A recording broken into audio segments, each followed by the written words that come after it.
ಶುಕವಾಚ ಯತಿರ್ಯಯಾತಿ ಸಂಯಾತಿಃ ಆಯತಿರ್ಯತೆ ಕೃತಿಃ ಷಡಿಮೇನಃ ಸಸ್ಯಾಸನ್ ಆಸನ್ ಇಂದ್ರಿಯಾಣೇವ ದೇಹಿನಃ. ಅಂಶ ಬರುತ್ತೆ. ಯತಿಃ ಯಯಾತಿಃ ಸಂಯಾತಿಃ ಆಯತಿಃ ವಿಯತಿಃ ಕೃತಿಃ ಇಮೇ ಷಟ್ ದೇಹಿನಃ ಇಂದ್ರಿಯಾಣಿ ಇವ ನಹುಷಸ್ಯ ಆಸನ್. 6 ಜನ ಮಕ್ಕಳು ನಹುಷನಿಗೆ ಯತಿ ಯಯಾತಿ ಸಂಯಾತಿ ಆಯತಿ ವಿಯತಿ ಮತ್ತು ಕೃತಿ. ಇಮೇ ಷಟ್ ಈ 6 ಜನರು ದೇಹಿನಃ ಇಂದ್ರಿಯಾಣಿ ಇವ ಮನುಷ್ಯನಿಗೆ ಇಂದ್ರಿಯಗಳು ಹೇಗೆ 6 ಇವೆಯೋ ಆ ರೀತಿಯಾಗಿ ಇವರು ನಹುಷನಿಗೆ ನಹುಷನಿಗೆ ಆ ರೀತಿಯಾಗಿ ಅಂದ್ರೆ ಎಲ್ಲರೂ ಸಹ ಅತ್ಯಂತ ಯೋಗ್ಯರಾದಂತಹ ಮಕ್ಕಳು ಇದ್ರು ಎನ್ನುವುದು. 6 ಇಂದ್ರಿಯಗಳು ಹೇಗೆ ಜನರಿಗೆ ಇರುತ್ತೋ ಮನುಷ್ಯರಿಗೆ ಹಾಗೇನೆ ನಹುಷನಿಗೆ 6 ಜನ ಮಕ್ಕಳು ಇದ್ರು. ಅದರಲ್ಲಿ ಮೊದಲನೇ ವಿಧಾನಲ್ಲ ಯತಿ ರಾಜ್ಯಂ ನೈಸತ್ಯತಿ ಪಿತ್ರ ದತ್ತಂ ತತ್ಪರಿಣಾಮವಿತ್ ಯತ್ರ ಪ್ರವಿಷ್ಟ ಪುರುಷಃ ಆತ್ಮಾನಂ ನಾವಬುಧ್ಯತೆ. ಯತಿಃ ಪಿತ್ರ ದತ್ತಂ ರಾಜ್ಯಂ ನ ಐಚ್ಛತ್ ತತ್ ಪರಿಣಾಮವಿತ್ ಯತ್ರ ಪ್ರವಿಷ್ಟಃ ಪುರುಷಃ ಆತ್ಮಾನಂ ನ ಅವಬುಧ್ಯತೆ. 6 ಜನ ಮಕ್ಕಳಲ್ಲಿ ಮೊದಲನೇವನು ಯತಿ, ಅವನಿಗೆ ರಾಜ್ಯ ಬರಬೇಕಾಗಿತ್ತು. ಆದ್ರೆ ಪಿತ್ರಾದತ್ತಂ ರಾಜ್ಯಂ ನ ಯತಿ ನ ಐಚ್ಛತ್. ಯತಿ ತಂದೆ ಕೊಟ್ಟಂತಹ ರಾಜ್ಯವನ್ನ ಅವನು ಇಷ್ಟಪಡಲಿಲ್ಲ. ಯಾಕೆ ಅಂದ್ರೆ ತತ್ ಪರಿಣಾಮವಿತ್ತು, ಆ ರಾಜ್ಯವನ್ನು ನಾನು ವಹಿಸಿಕೊಂಡ್ರೆ ಏನಾಗುತ್ತೆ ಎನ್ನುವಂತಹ ಜ್ಞಾನ ಇತ್ತು. ವಿತ್ ಅಂದ್ರೆ ವೇದ, ವಿತ್ ಅಂದ್ರೆ ವೇದವನ್ನ ತಿಳಿದವನು ಅರ್ಥ. ಹಾಗೇನೆ ತತ್ ಪರಿಣಾಮವಿತ್ತು, ರಾಜ್ಯವನ್ನ ತೆಗೆದುಕೊಂಡ್ರೆ ಏನಾಗುತ್ತೆ ಎನ್ನುವಂತಹ ಅರಿವು ಆತನಿಗಿತ್ತು. ಏನಾಗುತ್ತೆ ಅಂದ್ರೆ ಯತ್ರ ಯಾವ ಆ ರಾಜ್ಯ ಭಾರವನ್ನು ವಹಿಸಿಕೊಂಡಾಗ ಯತ್ರ ಪ್ರವಿಷ್ಟ ಈ ರಾಜ್ಯದ ಭಾರವನ್ನ ತಾನು ತೆಗೆದುಕೊಂಡು ಆ ಮಾರ್ಗದಲ್ಲಿ ತಾನು ತನ್ನನ್ನ ತೆಗೆದುಕೊಂಡು ಹೋದ್ರೆ ಪುರುಷಃ ಅಂತಹ ಮನುಷ್ಯ ಆತ್ಮಾನಂ ತನ್ನ ನಿಜವಾದ ಸ್ವರೂಪವನ್ನ ಆತ್ಮದ ಸ್ವರೂಪವನ್ನ ನಾವು ಬುದ್ಧಿತೆ ಕಂಡುಕೊಳ್ಳಕ್ಕೆ ಆಗೋದಿಲ್ಲ. ರಾಜ್ಯಭಾರ ಅಂತ ವಹಿಸ್ಕೊಂಡ ಮೇಲೆ ಪ್ರಜೆಗಳನ್ನೆಲ್ಲ ನೋಡ್ಕೊಳ್ತಾ ಇರ್ಬೇಕೆ ಹೊತ್ತು ತನ್ನ ಬಗ್ಗೆ ತಾನು ಚಿಂತಿಸೋದಕ್ಕೆ ಅವಕಾಶವೇ ಇರೋದಿಲ್ಲ ಎನ್ನುವ ಅರಿವು ಅವನಿಗೆ ತುಂಬಾ ಚೆನ್ನಾಗಿತ್ತು. ಹಾಗಾಗಿ ತಂದೆ ಹಿರಿಯನಿಗೆ ರಾಜ್ಯವನ್ನು ಕೊಡಬೇಕು ಅಂತ ಬಯಸಿದ್ರು ಸಹ ಯತಿ ಎನ್ನುವಂತಹ ಆ ಹಿರಿಯ ಮಗ ಅದನ್ನ ತೆಗೆದುಕೊಳ್ಳಿಲ್ಲ. ಯಾಕೆಂದ್ರೆ ರಾಜ್ಯಭಾರ ವಹಿಸ್ಕೊಂಡ ಮೇಲೆ ತಾನು ತನ್ನ ಸ್ವರೂಪವನ್ನು ತಿಳ್ಕೊಳ್ಳಕ್ ಆಗೋದಿಲ್ಲ, ಅದರಲ್ಲಿಯೇ ಮಗ್ನನಾಗಬೇಕಾಗುತ್ತೆ ಎನ್ನುವ ಭಾಗದಿಂದ. ಈಗ ಆ ಸಂದರ್ಭದಲ್ಲಿಯೇ ನಹುಷನು ಸಹ ಇದಾಗ್ಬಿಟ್ಟಿದ್ದ, ಶಾಪವನ್ನ ಹೊಂದಿ ಪಿತರಿಭ್ರಂಶಿತೆ ಸ್ಥಾನಾತ್ ಇಂದ್ರಾಣ್ಯಾಧರ್ಷಣಾತ್ ದ್ವಿಜೈಃ ಪ್ರಾಪಿತೆ ಅಜಗರತ್ವಂ ವೈ ದಯಾತಿ ಅಭವನ್ ನೃಪಃ. ದ್ವಿಜೈಃ ಇಂದ್ರಾಣ್ಯಾಃ ದರ್ಶನಾತ್ ಸ್ಥಾನಾತ್ ಪಿತರಿಭ್ರಂಶಿತೆ ಅಜಗರತ್ವಂ ಪ್ರಾಪಿತೆ ಯಯಾತಿ ನೃಪಃ ಅಭವನ್. ದ್ವಿಜೈಃ ಬ್ರಾಹ್ಮಣರಿಂದ ಇಂದ್ರಾಣ್ಯಾಃ ದರ್ಶನಾತ್ ಅಂದ್ರೆ ನಾನು ಹೇಳುದು ಸ್ವಲ್ಪ ಬದಲಾವಣೆ ಆಗೋಯ್ತು, ಬೇಡ ಅಂದ್ರೆ ಬೇರೆ ಅರ್ಥ ಆಗ್ಬಿಡುತ್ತೇನೋ. ಇಂದ್ರಾಣ್ಯಾಹ ದರ್ಶನಾತ್ ಅಂತ ಮೊದಲು ತಗೊಳ್ಳೆ. ಇಂದ್ರನ ಪತ್ನಿಯಾದ ಶಚೀದೇವಿಯನ್ನ ಬಯಸಿದ್ದರಿಂದ ದ್ವಿಜೈಹಿ ಬ್ರಾಹ್ಮಣರಿಂದ ಸ್ಥಾನಾದ ಪಿತರಿಭ್ರಂಶಿತೆ, ಆ ಇಂದ್ರನ ಸ್ಥಾನದಿಂದ ಅವನು ಕೆಳಗೆ ಬೀಳಲಾಗಿ. ಅಷ್ಟೇ ಅಲ್ಲ, ಅಜಗರತ್ವಂ ಪ್ರಾಪಿತೆ, ಅಜಗರನ ರೂಪವನ್ನು ಸಹ ಅವನು ಹೊಂದಲಾಗಿ. ಯಯಾತಿಗೆ ನೃಪಃ ಅಭವತ್. ಯಯಾತಿ ಅವನ ಮಗನ ಎರಡನೇ ಮಗನಾದ ಯಯಾತಿ ರಾಜನಾದ. ಇದರ ಕಥೆ ಹಿಂದೆ ಹೇಳಿ ಆಗಿದೆ. ವೃತ್ರಾಸುರನ ಮಧೆಯ ಆದ ಮೇಲೆ ಇಂದ್ರನಿಗೆ ಬ್ರಹ್ಮಹತ್ಯಾದೋಷ ಬಂದಾಗ ಆತ ತನ್ನ ಬ್ರಹ್ಮಹತ್ಯಾದೋಷವನ್ನು ಪರಿಹಾರ ಮಾಡೋಕ್ಕೋಸ್ಕರ ಎಲ್ಲಿಯೋ ಅಡಿಗೆ ಕೂತ್ಕೊಂಡ್ಬಿಟ್ಟಿದ್ದ. ಪರಿಹಾರ ಮಾಡ್ಕೊಳಕ್ಕೋಸ್ಕರ ಅಲ್ಲ, ಆ ಬ್ರಹ್ಮಹತ್ಯೆ ಅವನನ್ನ ಬೆಂಬಿಡದೆ ಹಿಂಬಾಲಿಸ್ತಾ ಇತ್ತು. ಅದರಿಂದ ತಪ್ಪಿಸ್ಕೊಳ್ಳೋಕೆ ಅವನೆಲ್ಲೋ ಒಂದು ಕೊಳದಲ್ಲಿ ಕಮಲದ ಒಂದು ದಂಟಿನಲ್ಲಿ ಅಡಗಿ ಕೂತು ಬಿಟ್ಟಿದ್ದ. ಸ್ವರ್ಗಕ್ಕೆ ಇಂದ್ರ ಇಲ್ಲದೆ ಇರುವಂತಹ ಸಂದರ್ಭದಲ್ಲಿ ನಹುಷನಿಗೆ ಆ ಯೋಗ್ಯತೆ ಇತ್ತು, ಅವನನ್ನ ಕೂರಿಸಿದ್ರು. ಅವನು ಒಳ್ಳೆಯ ರೀತಿಯಲ್ಲಿಯೇ ಆಡಳಿತ ಮಾಡ್ತಿದ್ದ. ಆದರೆ ಶಚೀದೇವಿಯ ಬಗ್ಗೆ ಅವನು ಮೋಹಗೊಂಡು ಅವಳನ್ನ ಪಡಿಬೇಕು ಎನ್ನುವ ಭಾವನ್ನ ಯಾವಾಗ ಅವನು ತಗೊಂಡು, ಆ ಕಥೆ ಎಲ್ಲ ಗೊತ್ತಿದೆ ಅಂತ ಭಾವಿಸ್ತೇನೆ. ನಾ ಎಲ್ಲ ಹೇಳಿದ್ದೀನಿ, ಅವರು ಆ ಪಲ್ಲಕ್ಕಿಯನ್ನು ಹೊತ್ಕೊಂಡು ಬರೋದು ಇತ್ಯಾದಿ. ಆಗ ಅಗಸ್ತ್ಯರು ಆತನಿಗೆ ಶಾಪ ಕೊಟ್ಬಿಡ್ತಾರೆ. ಸರ್ಪ ಅಂತ ಹೇಳಿದಾಗ ನೀನು ಸರ್ಪೋಭವ ಅಂತ ಶಾಪ ಕೊಟ್ಬಿಡ್ತಾರೆ. ಇಲ್ಲ ಗೊತ್ತಿದೆ ಅಂತ ಭಾವಿಸಿ ಮುಂದೆ ಹೋಗ್ತೀನಿ. ಆ ಸಂದರ್ಭದಲ್ಲಿ ಯತಿ ಒಪ್ಕೊಳ್ಳಿಲ್ಲ. ಹಾಗಾಗಿ ಯಯಾತಿ ರಾಜನಾದ. ಆತ ಏನ್ ಮಾಡ್ದ, ಉಳಿದ ತನ್ನ 4 ಜನ ಸೋದರರನ್ನು ಚತಸ್ರಷು ಆದಿಶಕ್ತಿಕ್ಷು ಭ್ರಾತೃನ್ ಭ್ರಾತಾ ಯವೇಯಸಃ ಕೃತದಾರೋ ಜುಗೋಪೂರ್ವೀಂ ಕಾವ್ಯಸ್ಯ ವೃಷಪರ್ವಣಃ. ಭ್ರಾತ ಚತಸ್ರಷು ದಿಕ್ಷು ಯವೇಯಸಃ ಭ್ರಾತೃನ್ ಆದಿಶತ್ ಕಾವ್ಯಸ್ಯ ವೃಷಪರ್ವಣಃ ಕೃತದಾರಃ ಉರ್ವೀಂ ಜುಗೋಪ. ಆತ ಭ್ರಾತ ಅಂದ್ರೆ ಹಿರಿಯನಾದಂತಹ ಯಯಾತಿಯು ಯವೇ ಸಹ ಭ್ರಾತೃನ್ ತನ್ನ ತಮ್ಮಂದಿರಾದಂತಹ 4 ಜನ ಸಹೋದರರನ್ನು ಚತುರ್ಸು ದಿಕ್ಷು ಆದಿಶತ್ 4 ದಿಕ್ಕುಗಳಿಗೆ ಅವರನ್ನ ಒಡೆಯರನ್ನಾದ. ಈತ ಕಾವ್ಯಸ್ಯ ವೃಷಪರ್ವಣ, ಕಾವ್ಯ ಅಂದ್ರೆ ಶುಕ್ರಾಚಾರ್ಯರ ಮತ್ತು ವೃಷಪರ್ವಣ ಮಕ್ಕಳ ಇಬ್ಬರ ಅಂದ್ರೆ ಶುಕ್ರನ ಮಗಳು, ಶುಕ್ರಾಚಾರ್ಯರ ಮಗಳು ಮತ್ತು ವೃಷಪರ್ವನ ಮಗಳು ಇವರಿಬ್ಬರಿಂದ ಕೃತದಾರ ಅವರಿಬ್ಬರನ್ನ ಪತ್ನಿಯನ್ನಾಗಿ ಸ್ವೀಕರಿಸಿ ಊರ್ವೀಂ ಜುಗೋಪ ಭೂಮಿಯನ್ನ ಭೂಮಂಡಲವನ್ನ ಆಳ್ತಾ ಇದ್ದ. 4 ದಿಕ್ಕುಗಳಿಗೆ ತನ್ನ 4 ತಮ್ಮಂದರನ್ನ ನೇಮಿಸಿದ ಮೇಲೆ ಇವನು ಶುಕ್ರಾಚಾರ್ಯರ ಮಗಳು ವೃಷಪರ್ವನ ಮಗಳನ್ನ ಮದುವೆಯಾಗಿ ಭೂಮಂಡಲವನ್ನ ಆಳ್ತಾ ಇದ್ದ. ಆ ಶಬ್ದ ಬಂದ ತಕ್ಷಣ ರಾಜನಿಗೆ ಸಂದೇಹ. ರಾಜೋವಾಚ ಬ್ರಹ್ಮರ್ಷಿರ್ ಭಗವಾನ್ ಕಾವ್ಯ ಶತ್ರಬಂಧುಶ್ಚನಾಹುಷಃ ರಾಜನ್ಯ ವಿಪ್ರಯೋ ಕಸ್ಮಾತ್ ವಿವಾಹ ಪ್ರತಿಲೋಮಕಃ. ಏನಪ್ಪ ಹೀಗೆ ಹೇಳ್ತಾ ಇದ್ದೀರಾ ಅಂತ ಹೇಳ್ತಾ ಇದ್ದಾನೆ. ಕಾವ್ಯ ಭಗವಾನ್ ಬ್ರಹ್ಮರ್ಷಿ ನಾಹುಷಃ ಶತ್ರಬಂಧು ರಾಜನ್ಯ ವಿಪ್ರಯೋ ಪ್ರತಿಲೋಮಕಃ ವಿವಾಹ ಕಸ್ಮಾತ್. ಕಾವ್ಯ ಅಂದ್ರೆ ಶುಕ್ರಾಚಾರ್ಯರು, ಭಗವಾನ್ ಬ್ರಹ್ಮರ್ಷಿ ಅವರು ಪೂಜ್ಯರಾದವರು ಬ್ರಾಹ್ಮಣರಾಗಿದ್ರು. ನಾಹುಷಃ ನಹುಷನ ಮಗನಾದಂತಹ ಯಯಾತಿ ಕ್ಷತ್ರಬಂಧು, ಅವನು ಕ್ಷತ್ರಿಯ ವಂಶದಲ್ಲಿ ಹುಟ್ಟಿದವನು. ಹೀಗಾಗಿ ರಾಜನ್ಯ ವಿಪ್ರಯೋಹೋ ಕ್ಷತ್ರಿಯ ಮತ್ತು ಬ್ರಾಹ್ಮಣರ ಅಲ್ಲಿ ಪ್ರತಿಲೋಮಕಃ ವಿವಾಹ. ಪ್ರತಿಲೋಮ ಅಂತ ಹೇಳಿದ್ರೆ ತನಗಿಂತ ಮೇಲ್ಮಟ್ಟದ ಸ್ತ್ರೀಯನ್ನ ಮದುವೆ ಆಗೋದು, ಅದು ಪ್ರತಿಲೋಮ. ವಿವಾಹ ಇದಲ್ಲ, ಒಪ್ಪಿಗೆ ಇಲ್ಲ. ಅಂತಹ ಪ್ರತಿಲೋಮದ ವಿವಾಹ ಯಾಕೆ ಆಯ್ತು? ಬ್ರಾಹ್ಮಣನಾದವನು ಕ್ಷತ್ರಿಯ ಸ್ತ್ರೀಯನ್ನ ವರಿಸಬಹುದು, ಆದ್ರೆ ಕ್ಷತ್ರಿಯನಾದವನು ತನಗಿಂತ ಮೇಲ್ಮಟ್ಟದ ಬ್ರಾಹ್ಮಣ ಸ್ತ್ರೀಯನ್ನು ವರಿಸುವ ಹಾಗಿಲ್ಲ. ಇದು ಯಾಕೆ ಈ ರೀತಿಯಾದಂತಹ ಸಂದರ್ಭ ಬಂತು ಅಂತ ಪರೀಕ್ಷಿತ ಮಧ್ಯದಲ್ಲಿ ಪ್ರಶ್ನೆ ಮಾಡ್ತೇನೆ. ಶ್ರೀ ಶುಕೋವಾಚ ಏಕದಾ ದಾನವೇಂದ್ರಸ್ಯ ಧರ್ಮಿಷ್ಠಾನಾಮ ಕನ್ಯಕಾ ಸಖಿ ಸಹಸ್ರ ಸಂಯುಕ್ತ ಗುರುಪುತ್ರ್ಯಾಜ ಭಾಮಿನಿ. ಅದ್ಯಾಕೆ ಹಾಗೆ ಆಯ್ತು ಎನ್ನುವ ವಿಷಯವನ್ನ ಈಗ ತಗೊಳ್ತಾ ಇದ್ದಾರೆ ಶುಕರು.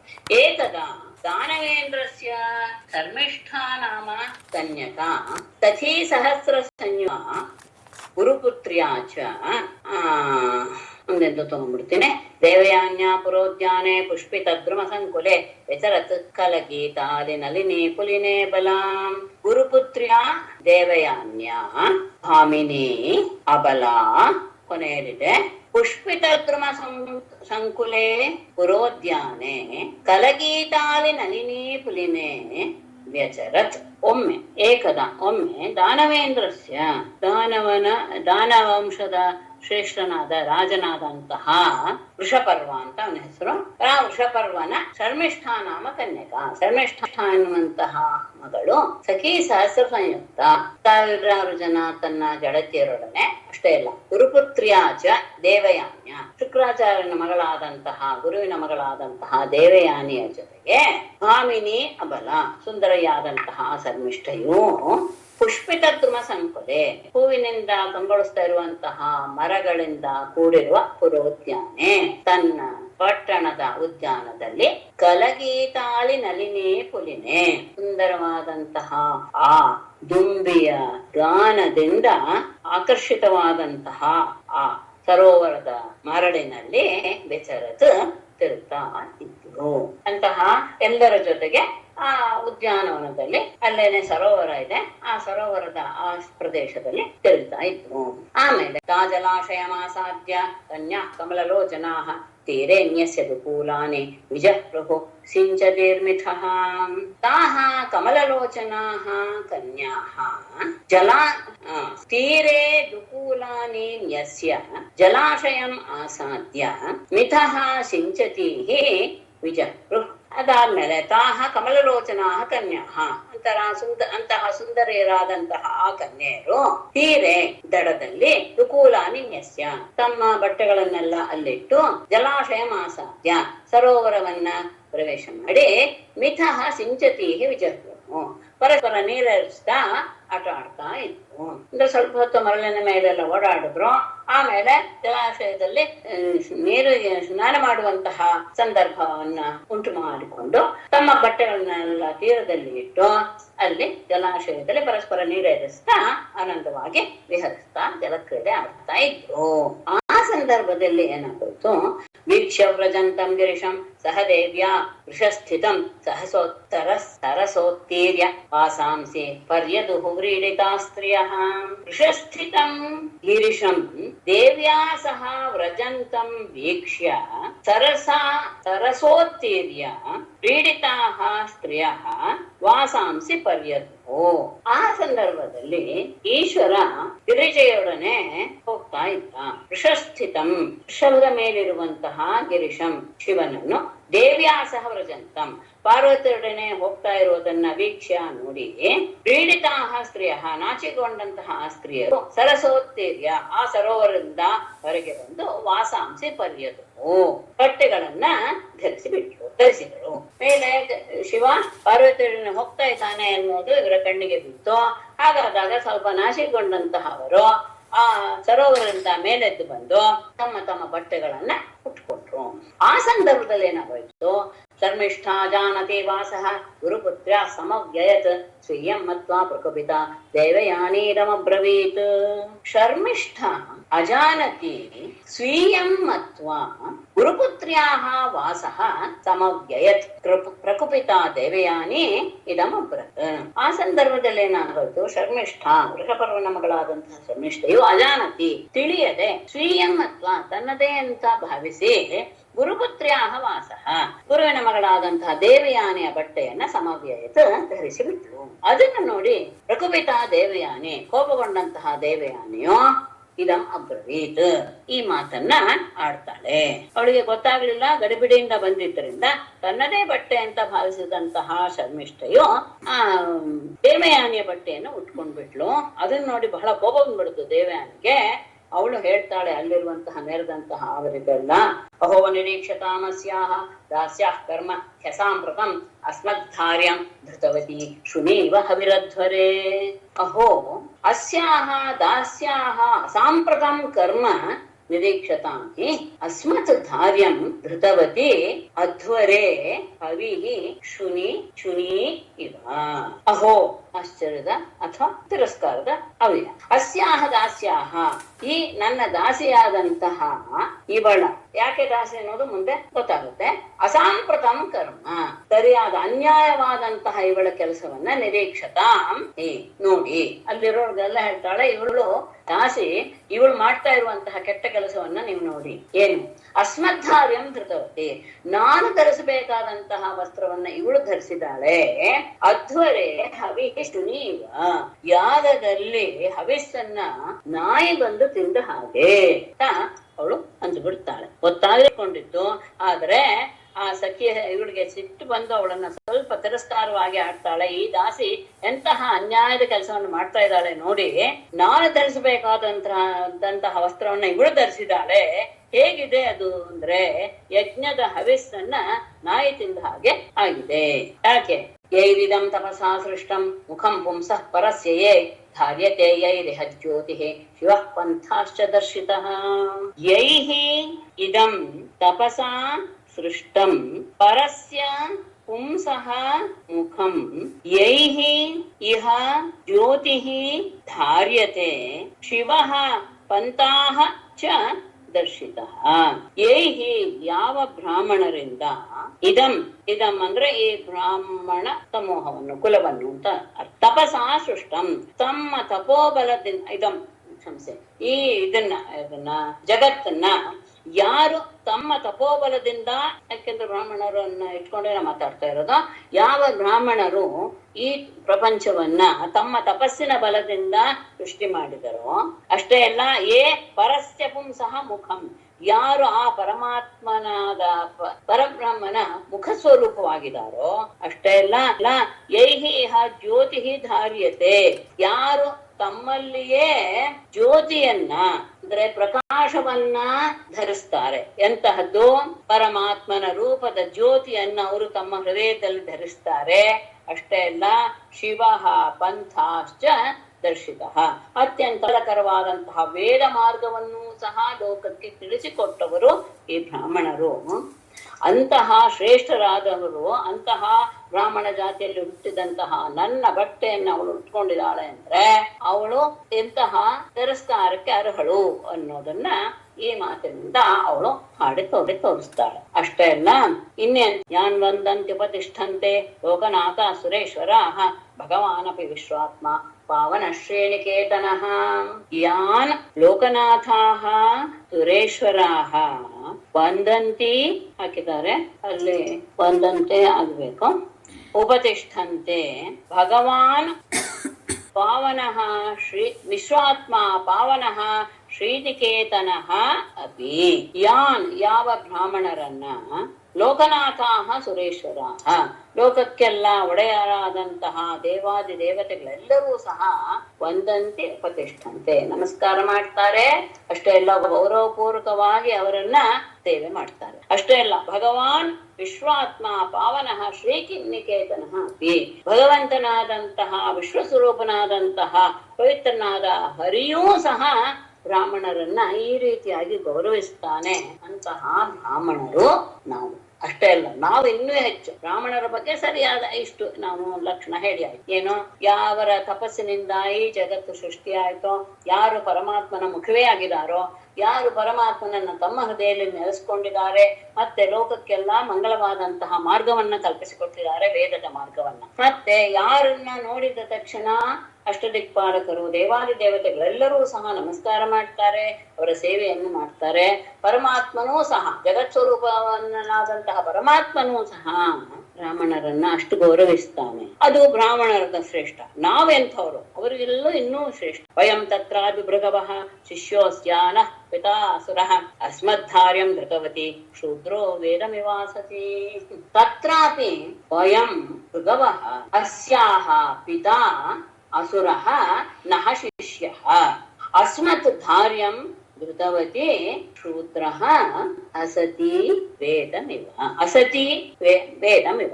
ತತ್ರಾಪಿ ಆ ಬ್ರಾಹ್ಮಣರಲ್ಲಿಯೂ ಸಹ ವಯಂ ಭೃಗವಃ ನಾವು ಭೃಗುವಂಶದವರು, ಅಸ್ಯಾಹ ಪಿತಾ ಇವಳ ತಂದೆ ಅಸುರಃ ದಾನವೇಂದ್ರನಾದಂತಹ ವೃಷಪರ್ವ ಇದ್ದಾನಲ್ಲ ಅವನು ನಃ ಶಿಷ್ಯ ನಮ್ಮ ಶಿಷ್ಯ.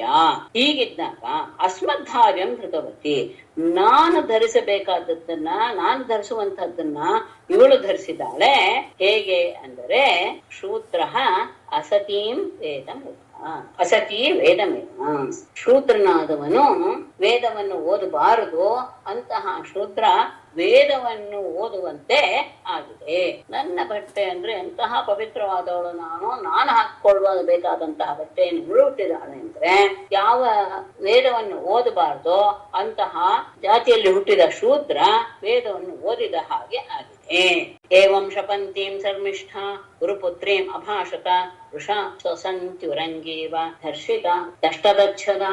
ಏವಂ ಶಪಂತೀಂ ಗುರುಪುತ್ರೀಂ ವೃಷಾ ಧರ್ಷಿತಾ ಶ್ವಸಂತಿ ಉರಂಗೀವ ದಷ್ಟದಚ್ಛದ ಶರ್ಮಿಷ್ಠ ಅಭಾಷತ. ಏವಂ ಶಪಂತಿಂ ಹೀಗೆ ಇವಳು ನಿಂದಿಸ್ತಾ ಇರೋದನ್ನ ನೋಡ್ತಾ ಗುರುಪುತ್ರೀಂ ದೇವಯಾನಿಯನ್ನ ನೋಡಿ ವೃಷಾ ಕೋಪದಿಂದ ದರ್ಶಿತ ಅವಳಿಂದ ನಿಂದೆಗೆ ಒಳಗಾದಂತಹ ಅವಳು ಶ್ವಸಂತಿ ಉರಂಗೀವ ಹಾವು ಬುಸುಗುಟ್ಟುವಂತಹ ರೀತಿಯಲ್ಲಿ ದಷ್ಟದಚ್ಛದ ಕೋಪದಿಂದ ಅವಳು ತನ್ನ ತುಟಿಯನ್ನು ತಾನೇ ಕಚ್ಕೋತಾ ಇದ್ದಾಳೆ. ಅಂತಹ ಶರ್ಮಿಷ್ಠ ಅಭಾಷಕ. ಶರ್ಮಿಷ್ಠೆಯು ಸಹ ಏನು ಕಡಿಮೆ ಇಲ್ಲ, ಅವಳು ಸಹ ಮಾತಾಡೋದಕ್ಕೆ ಶುರು ಮಾಡಿದ್ಲು. ದೇವಯಾನಿ ಈ ರೀತಿಯಾಗಿ ತನ್ನನ್ನು ನಿಲ್ಲಿಸ್ತಾ ಇರುವಾಗ ಕೋಪ ಬಂತು ಅವಳಿಗೆ. ಉಸ್ಕುಡ್ತಾ ಇರುವಂತಹ ಸರ್ಪದ ಹಾಗೆ ಉಸಿರು ಬಿಡುತ್ತಾ ತುಟಿಯನ್ನು ಕಚ್ತಾ ದೇವಯಾನನ್ನು ಕುರಿತು ಹೇಳ್ತಾಳೆ. ಆತ್ಮವೃತ್ತಂ ಅವಿಜ್ಞಾಯ ಕಥಸೆ ಬಹು ಭಿಕ್ಷುಕಿ ಕಿಂ ನ ಪ್ರತೀಕ್ಷಸೆ ಸ್ಮಾಕಂ ಗೃಹಾನ್ ಬಲಿಭುಜೋ ಯಥಾ. ಏನು ಕಡಿಮೆ ಇಲ್ಲ, ಭಿಕ್ಷುಕಿ ಮೊದಲನೇ ಶಬ್ದ ಅದು. ಆತ್ಮವೃತ್ತಂ ಅವಿಜ್ಞಾಯ ಬಹು ಕಥಸೆ ಯಥಾ ಗೃಹಾನ್ ಬಲಿಭುಜ ಅಸ್ಮಾಕಂ ನ ಪ್ರತೀಕ್ಷಸೆ ಕಿಂ. ಭಿಕ್ಷುಕಿ ಅಂದ್ರೆ ನಾವು ಹಾಕುವ ಭಿಕ್ಷೆಯನ್ನು ತೆಗೆದುಕೊಂಡು ಬದುಕುಗಳು ನೀನು ಅಂತ ಅರ್ಥ. ಭಿಕ್ಷುಕಿಯೇ ಆತ್ಮವೃತ್ತಂ ಅಭಿಜ್ಞಾಯ, ನಿನ್ನ ಯೋಗ್ಯತೆ ಏನು ಅನ್ನೋದನ್ನ ಸರಿಯಾಗಿ ತಿಳಿದುಕೊಳ್ಳದೆ ಬಹುಕಥಸೆ ಬಹಳ ಕಚ್ಕೊಳ್ತಾ ಇದೆಯಲ್ಲ. ಯಾಕೆ? ಹೇಗಿದೆ? ಯಥಾ ಹೇಗೆ ಗೃಹಾನ್ ಬಲಿಭುಜ, ಮನೆಯ ಹತ್ತಿರ ಕಾಗೆಗಳು ಬಂದು ಮನೆಯವರು ಏನಾದ್ರೂ ಹಾಕ್ತಾರಾ ಅಂತ ಅವುಗಳು ಹೇಗೆ ನೋಡ್ತಾ ಇರುತ್ತೋ ಹಾಗೆ ನೀನು ಸಹ ಅಸ್ಮಾಕಂ ನ ಪ್ರತೀಕ್ಷಸೆ ಕಿಂ, ನನ್ನನ್ನ ನೀನು ನಮ್ಮ ಮನೆ ಬಾಗಿಲಿಗೆ ಬಂದು ನೀವು ನಾವೇನಾದ್ರೂ ಕೊಡ್ತೀವಾ ಅಂತ ಕಾಯ್ತಾ ಇಲ್ವಾ? ಅಂದ್ರೆ ನಮ್ಮ ಅಧೀನದಲ್ಲಿ ನಾವು ಕೊಡುವುದನ್ನ ತಿಂದುಕೊಂಡು ಇರುವವರು ನೀವು ನಿನ್ನ ಬಗ್ಗೆ ನಿನ್ನ ಯೋಗ್ಯತೆಯನ್ನು ಸರಿಯಾಗಿ ತಿಳಿದುಕೊಳ್ಳದೆ ಬಹಳ ಮಾತಾಡ್ತಾ ಇದೆಯಲ್ಲ. ಹೇಗೆ ಕಾಗೆಗಳು ಮನೆಯ ಹತ್ತಿರ ಬಂದು ಏನಾದ್ರೂ ಹಾಕ್ತಾರಾ ಅಂತ ನೋಡ್ತಾರಲ್ಲ, ಹಾಗೆ ನೀವು ಸಹ ನಮ್ಮ ಮುಂದೆ ನಿಂತ್ಕೊಂಡು ಯಾಚನೆ ಮಾಡ್ತೀರಾ. ಹಾಗಿರುವಾಗ ನೀನು ಇಷ್ಟೆಲ್ಲ ಮಾತಾಡೋದು ಸರಿಯಲ್ಲ. ಏವಂ ವಿಧೈ ಸುಪರುಷೈ ಕ್ಷಿಪ್ತಾಚಾರ್ಯ ಸುತಾಂ ಸತೀಂ ಶರ್ಮಿಷ್ಠಾ ಪ್ರಾಕ್ಷಿಪತ್ ಕೂಪೆ ವಾಸ ಆದಾಯ ಮನ್ಯುನಾ. ಏವಂ ವಿಧೈಃ ಸುಪರುಷೈಃ ಸತೀಂ ಆಚಾರ್ಯ ಸುತಾಂ ಕ್ಷಿಪ್ತ್ವಾ ಶರ್ಮಿಷ್ಠಾ ಮನ್ಯುನಾ ವಾಸಃ ಆದಾಯ ಕೂಪೆ ಪ್ರಾಕ್ಷಿಪತ್. ಏವಂ ವಿಧೈಃ, ಈ ರೀತಿಯಾದಂತಹ ಸುಪರುಷೈಃ ಅತ್ಯಂತ ಕೆಟ್ಟ ಮಾತುಗಳಿಂದ ಸತೀಂ ಆ ಗುರುವಿನ ಪುತ್ರಿಯಾದಂತಹ ಶರ್ಮಿಷ್ಠ ದೇವಯಾನಿಯನ್ನು ಆಚಾರ್ಯ ಸುತಾಂ ಗುರುವಿನ ಪುತ್ರಿಯಾದಂತಹ ಸತೀಂ ಉತ್ತಮಳಾದಂತಹ ಅವಳನ್ನ ಕ್ಷಿಪ್ತ್ವ ನಿಂದಿಸಿ ಶರ್ಮಿಷ್ಠೆಯು ಮನ್ಯುನ ಕೋಪದಿಂದ ವಾಸಃ ಆದಾಯ ತಾನು ಉಟ್ಕೊಂಡಂತಹ ಬಟ್ಟೆ ಅವಳನ್ನು ತುಟ್ಕೊಂಡ್ಬಿಟ್ಟಿದ್ಲಲ್ಲ ಅದನ್ನ ತೆಗೆದು ಕೂಪೆ ಪ್ರಾಕ್ಷಿಪತ್ ಬಾವಿಯಲ್ಲಿ ಎಸ್ದು ಬಿಟ್ಟು, ಅಂದ್ರೆ ಅವಳಿಗೆ ಕೊಡ್ಲಿಲ್ಲ ಇವಳು ಉಟ್ಕೊಂಡಿದ್ದನ್ನ ಅಲ್ಲಿ ಎಸ್ದು ಬಿಟ್ಟು ಅವಳು ಹೊರಟು ಹೋಗ್ತಾಳೆ. ಈ ರೀತಿಯಾಗಿ ಕೆಟ್ಟ ಮಾತುಗಳನ್ನ ಗುರುಪುತ್ರಿಯಾದಂತಹ ದೇವಯಾನಿಯನ್ನು ನಿಂದಿಸಿ ಅತ್ಯಂತ ಕೋಪ ಬಂದಂತಹ ಶರ್ಮಿಷ್ಠೆಯು ಅವಳ ಬಟ್ಟೆಯನ್ನು ಕಿತ್ತು ಆ ಬಾವಿಯಲ್ಲಿ ಎಸ್ದು ಹೊರಟು ಹೋಗ್ತಾಳೆ. ತಸ್ಯಾಂ ಗತಾಯಾಂ ಸ್ವಗೃಹಂ ಯಯಾತಿರ್ಮೃಗಯಾಂಚರನ್ ಪ್ರಾಪ್ತೋ ಯದೃಚ್ಛಯಾ ಕೂಪೆ ಜಲಾರ್ಥಿ ತಾಂ ದದರ್ಶಃ. ಸ್ವಗೃಹಂ ತತಾಯಾಂ ತಸ್ಯಾಂ ಮೃಗಯಾಂ ಚರನ್ ಯಯಾತಿಃ ಯದೃಚ್ಛಯಾ ಕೂಪೆ ಜಲಾರ್ಥಿ ಪ್ರಾಪ್ತಃ ತಾಂ ದದರ್ಶಃ.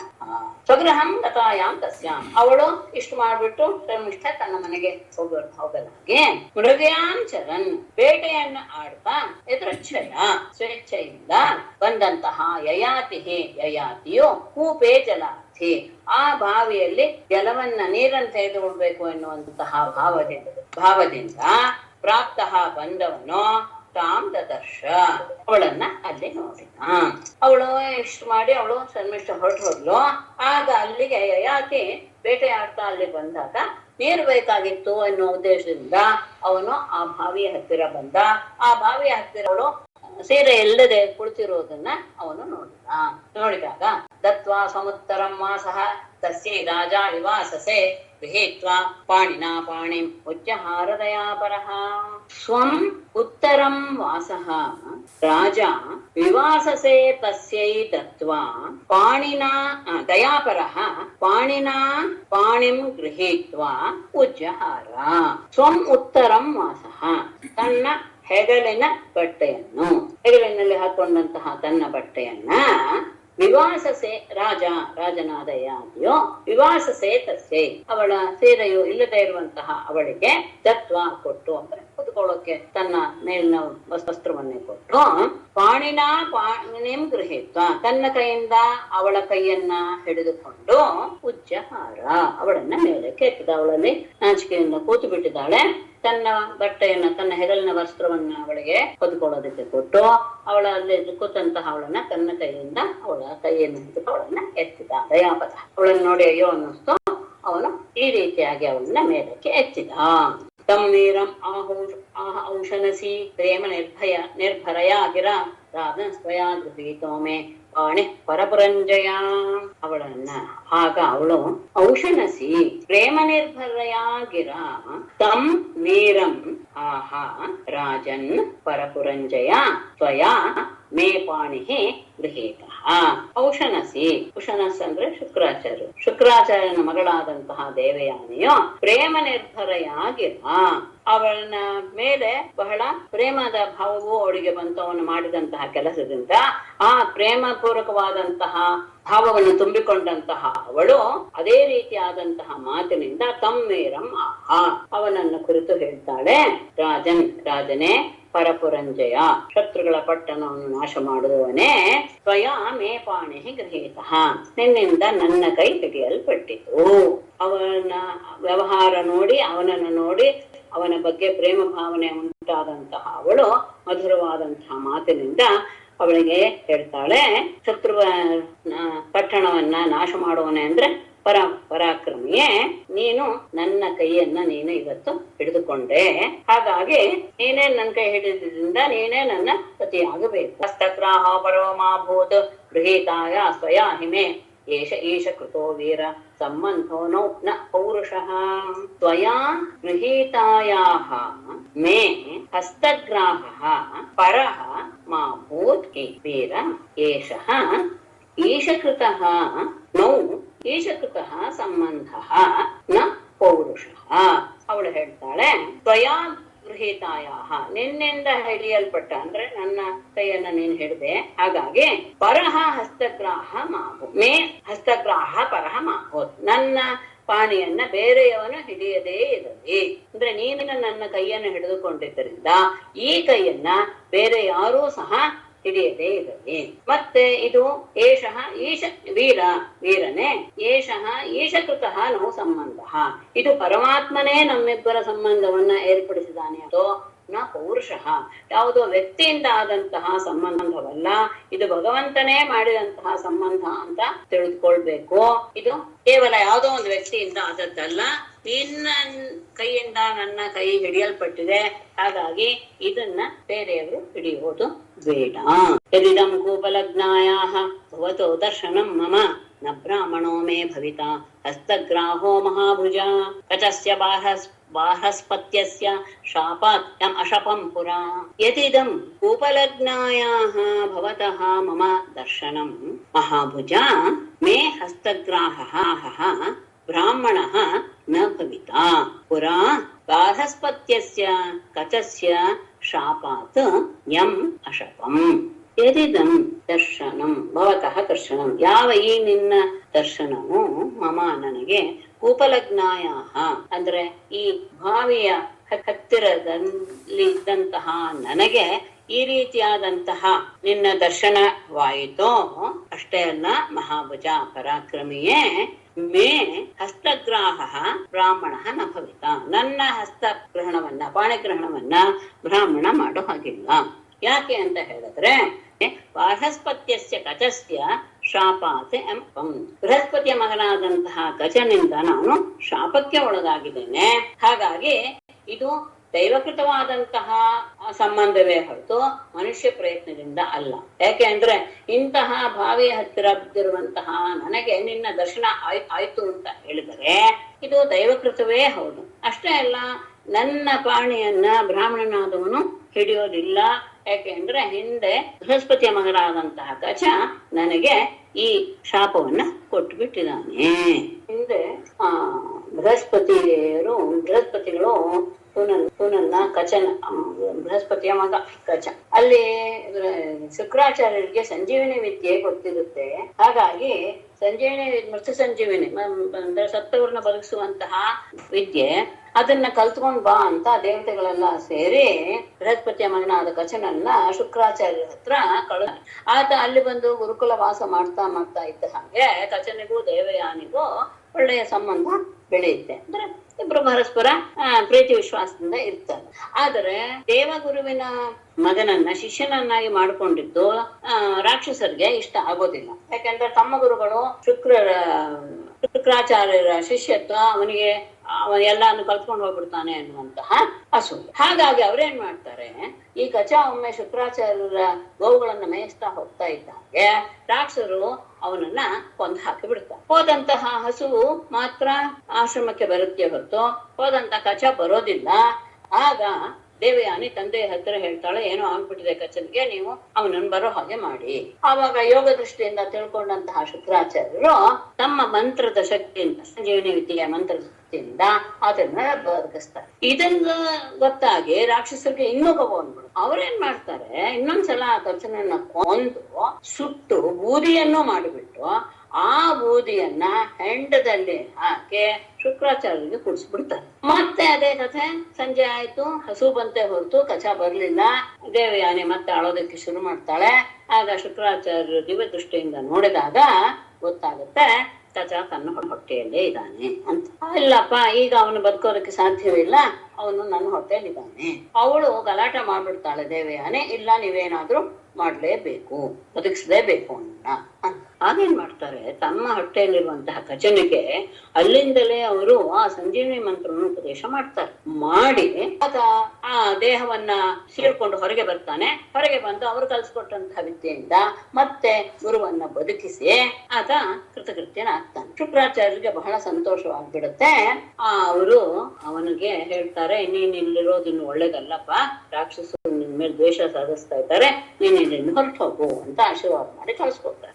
ಆದ್ರೆ ಆ ಹೋಗ್ತಾ ಇರುವಂತಹ ಕಚನನ್ನ ದೇವಯಾನಿ ಬಿಡೋದಿಲ್ಲ. ಇನ್ನು ನನ್ನನ್ನು ಮದುವೆ ಮಾಡ್ಕೊಳ್ಳೇಬೇಕು ಅಂತ ಹಠ ಹಿಡಿತಾಳೆ. ಕಚ ಹೇಳ್ತಾನೆ, ಇಲ್ಲ ನೀನು ಗುರುಪುತ್ರಿ, ನನ್ನ ಸಹೋದರಿಗೆ ಸಮಾನ, ನಾನು ನಿನ್ನನ್ನ ಮದುವೆ ಆಗೋದು ಸರಿಯಲ್ಲ ಅಂತ ತುಂಬಾನೇ ಹೇಳ್ತಾನೆ. ಆದ್ರೆ ದೇವಯಾನಿ ಒಪ್ಪೋದಿಲ್ಲ, ಇಲ್ಲ ನೀನ್ ನನ್ನನ್ನ ಮದುವೆ ಆಗ್ಲೇಬೇಕು ಅಂತ. ಅವಾಗ ಅವನ್ ಏನ್ ಮಾಡಿದ್ರು ಒಪ್ಪಲ್ಲ ಅಂತ ಹೇಳಿದಾಗ ಅವಳು ಶಾಪ ಕೊಟ್ಬಿಡ್ತಾಳೆ, ನೀನ್ ನನ್ನ ತಂದೆ ಮೂಲಕ ಕಲ್ತ್ಕೊಂಡಿದ್ಯಲ್ಲ ವಿದ್ಯೆ, ಅದು ನಿನ್ಗೆ ಕಲಿಸದೇ ಇರ್ಲಿ ಅಂತ. ಆಗ ಕಚ ಹೇಳ್ತಾನೆ, ತೊಂದ್ರೆ ಇಲ್ಲ, ನನಗೆ ಅದು ಫಲಿಸ್ತಿದ್ರು ಪರವಾಗಿಲ್ಲ, ನಾನು ಇದನ್ನ ಇನ್ನೊಬ್ರಿಗೆ ಉಪದೇಶ ಮಾಡ್ತೀನಲ್ಲ, ಅವ್ರಿಗೆ ಫಲಿಸಿದ್ರು ಸಾಕು ಅಂತ ಹೇಳ್ಬಿಟ್ಟು, ಅಷ್ಟೇ ಅಲ್ಲ, ನೀನು ಅಂತಹ ಉತ್ತಮರಾದಂತಹ ಬ್ರಾಹ್ಮಣ ಶ್ರೇಷ್ಠನಾದಂತಹ ಶುಕ್ರಾಚಾರ್ಯನ ಮಗಳಾಗಿ ಈ ರೀತಿಯಾಗಿ ಧರ್ಮಕ್ಕೆ ವಿರುದ್ಧವಾದ ಕಾರ್ಯದಲ್ಲಿ ನನ್ನನ್ನ ನೀನು ತೊಡಗಿಸ್ತೀಯಲ್ಲ, ಹಾಗಾಗಿ ನಿನ್ನನ್ನ ಯಾವ ಬ್ರಾಹ್ಮಣನು ಮದುವೆ ಆಗದೆ ಇರ್ಲಿ ಅಂತ ಶಾಪ ಕೊಟ್ಬಿಡ್ತಾನೆ. ಹೀಗಾಗಿ ಅವಳಿಗೆ ಅದು ಗೊತ್ತಿರುತ್ತೆ. ಹಾಗಾಗಿ ಅವಳು ಯಯಾತಿಗೆ ಈ ಮಾತನ್ನ ಆಡ್ತಾನೆ. ಮೇಡಮ್ 17ನೇ ಅಧ್ಯಾಯದಲ್ಲಿ 14ನೇ ಶ್ಲೋಕದಲ್ಲಿ ನೋದದುಹು ಅಂತ ಇದೆ. ನೋದದುಹು ಅಂದ್ರೆ ನಹದದು ಅಂದ್ರೆ ಏನ್ ಅರ್ಥ ಆಗುತ್ತೆ? ನಾದದು ಬೇಡ, ನೋ ಎನ್ನುವುದು ನಯಾರ್ಥದ ಒಂದು ಅವ್ಯಯ, ಓಕಾರ ಅಂತ. ನಯಾರ್ಥವೇ ನೋದದು, ನಯಾರ್ಥವೇ ನೋದದು, ಕೊಡಲಿಲ್ಲ ಅಂದ್ರೆ ನೋ ಅನ್ನೋದೇ ಒಂದು ಅವ್ಯಯ.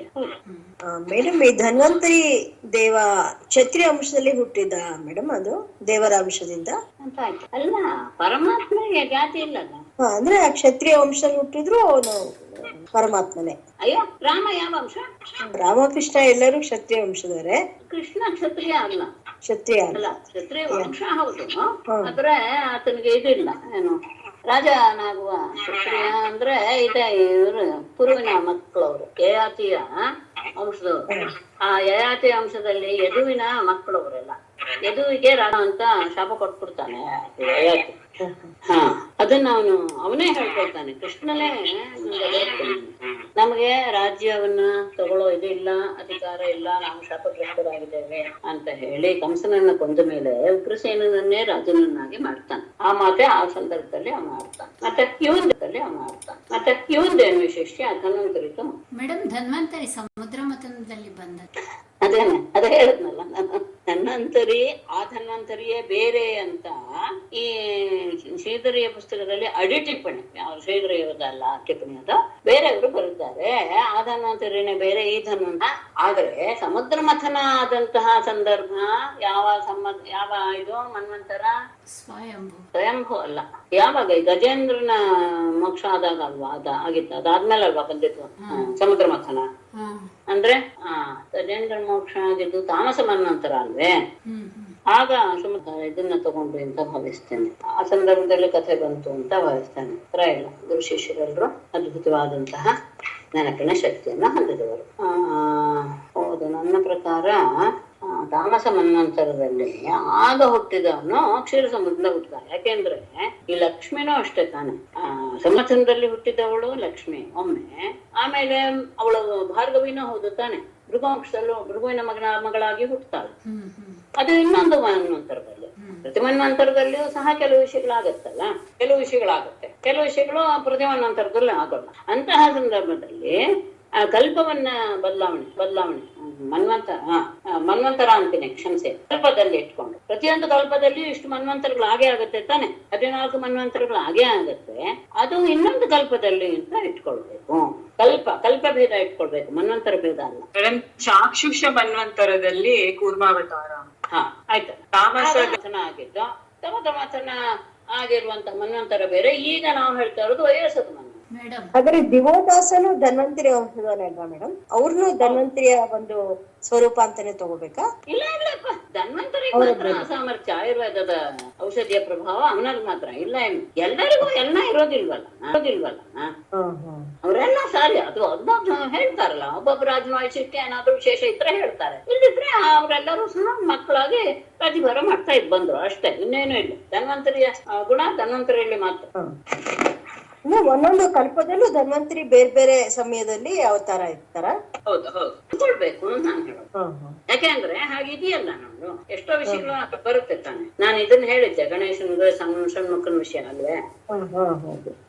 ಒಂದು ಕಲ್ಪದಲ್ಲಿ ಇವನಿಗೆ ಇಬ್ರು ಹೆಂಡತಿಯರು, ಇನ್ನೊಂದು ಕಲ್ಪದಲ್ಲಿ ಅವನಿಗೆ ಇಬ್ರು ಹೆಂಡತಿಯರು, ಕೆಲವು ಕಡೆಯಲ್ಲಿ ಇವನು ಬ್ರಹ್ಮಚಾರಿ, ಇನ್ನೊಂದು ಕಡೆ ಅವನು ಬ್ರಹ್ಮಚಾರಿ.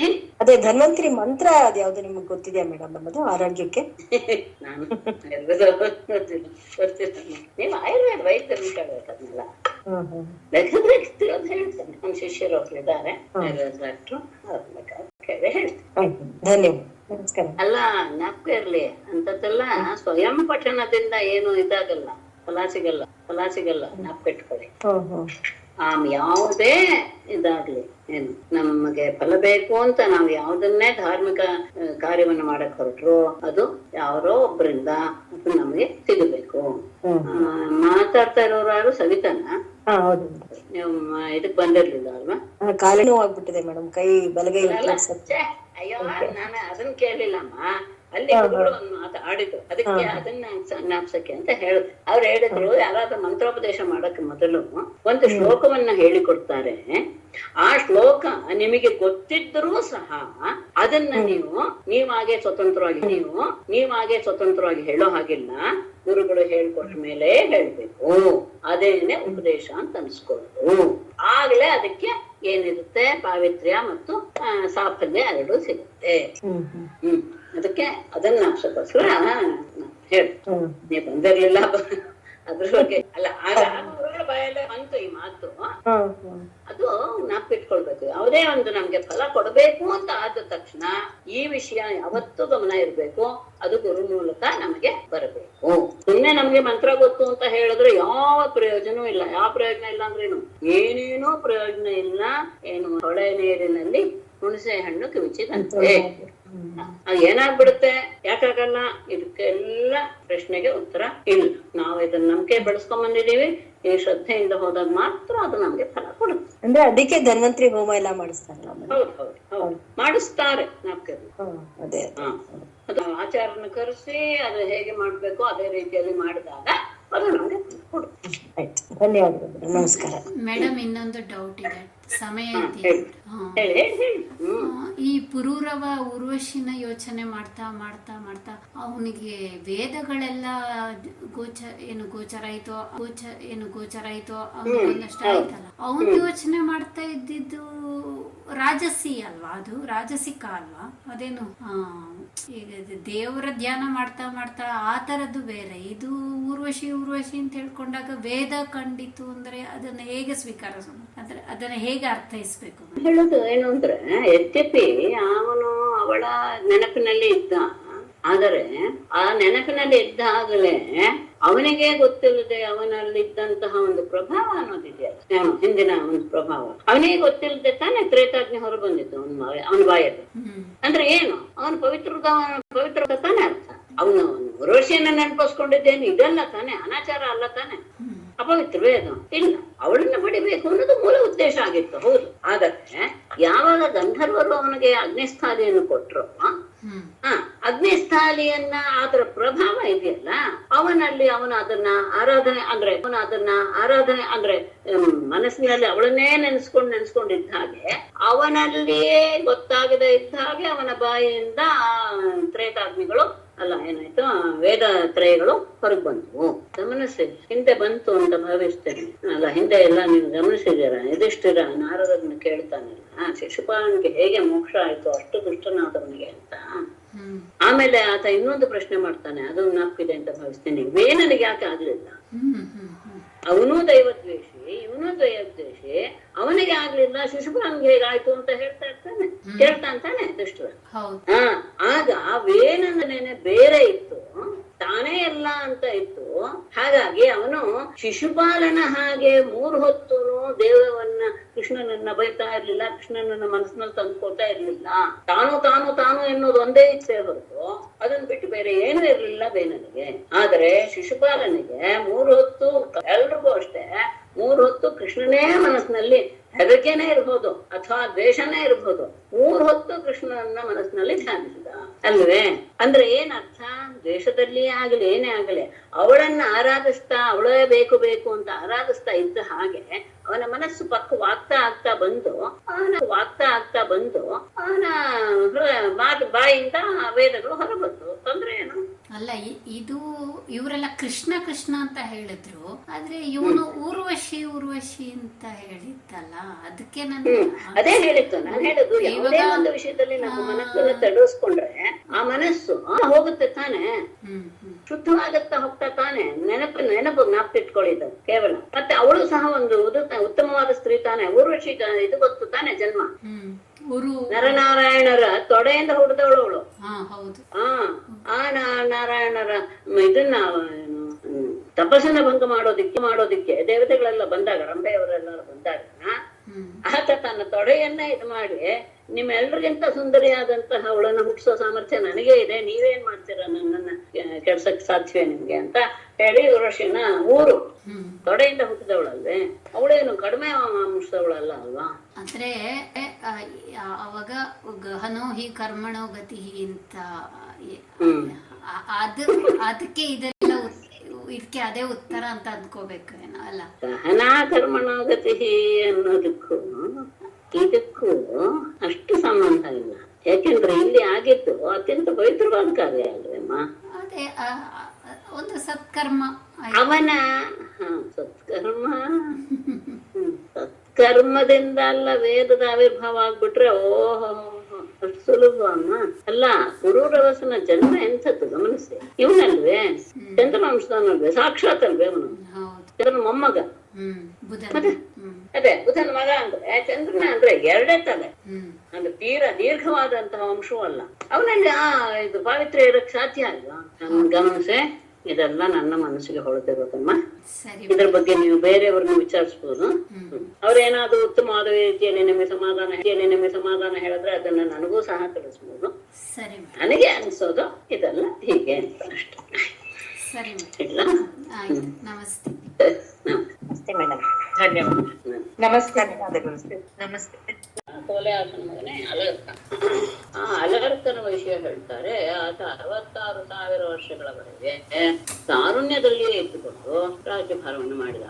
ಅಷ್ಟು ಕಾಲ ಮಾಡಿದವರು ಯಾರು ಸಹ ಇಲ್ಲ ಅನ್ನೋದು ವಿಶೇಷ. ಆತನ ಸಂತತಿ ಹೇಳಿ ಆಯ್ತು. ಕ್ಷತ್ರವರ್ಧನದಾದ್ಮೇಲೆ ನಾಲ್ಕನೆಯವನಾದವಂತ ಅಂದ್ರೆ ಮಧ್ಯದಲ್ಲಿ ರಜಿ ಬಿಟ್ಟಿದ್ದಾರೆ. ರಂಭನ ಬಗ್ಗೆ ಹೇಳ್ತಾ ಇದ್ದಾರೆ.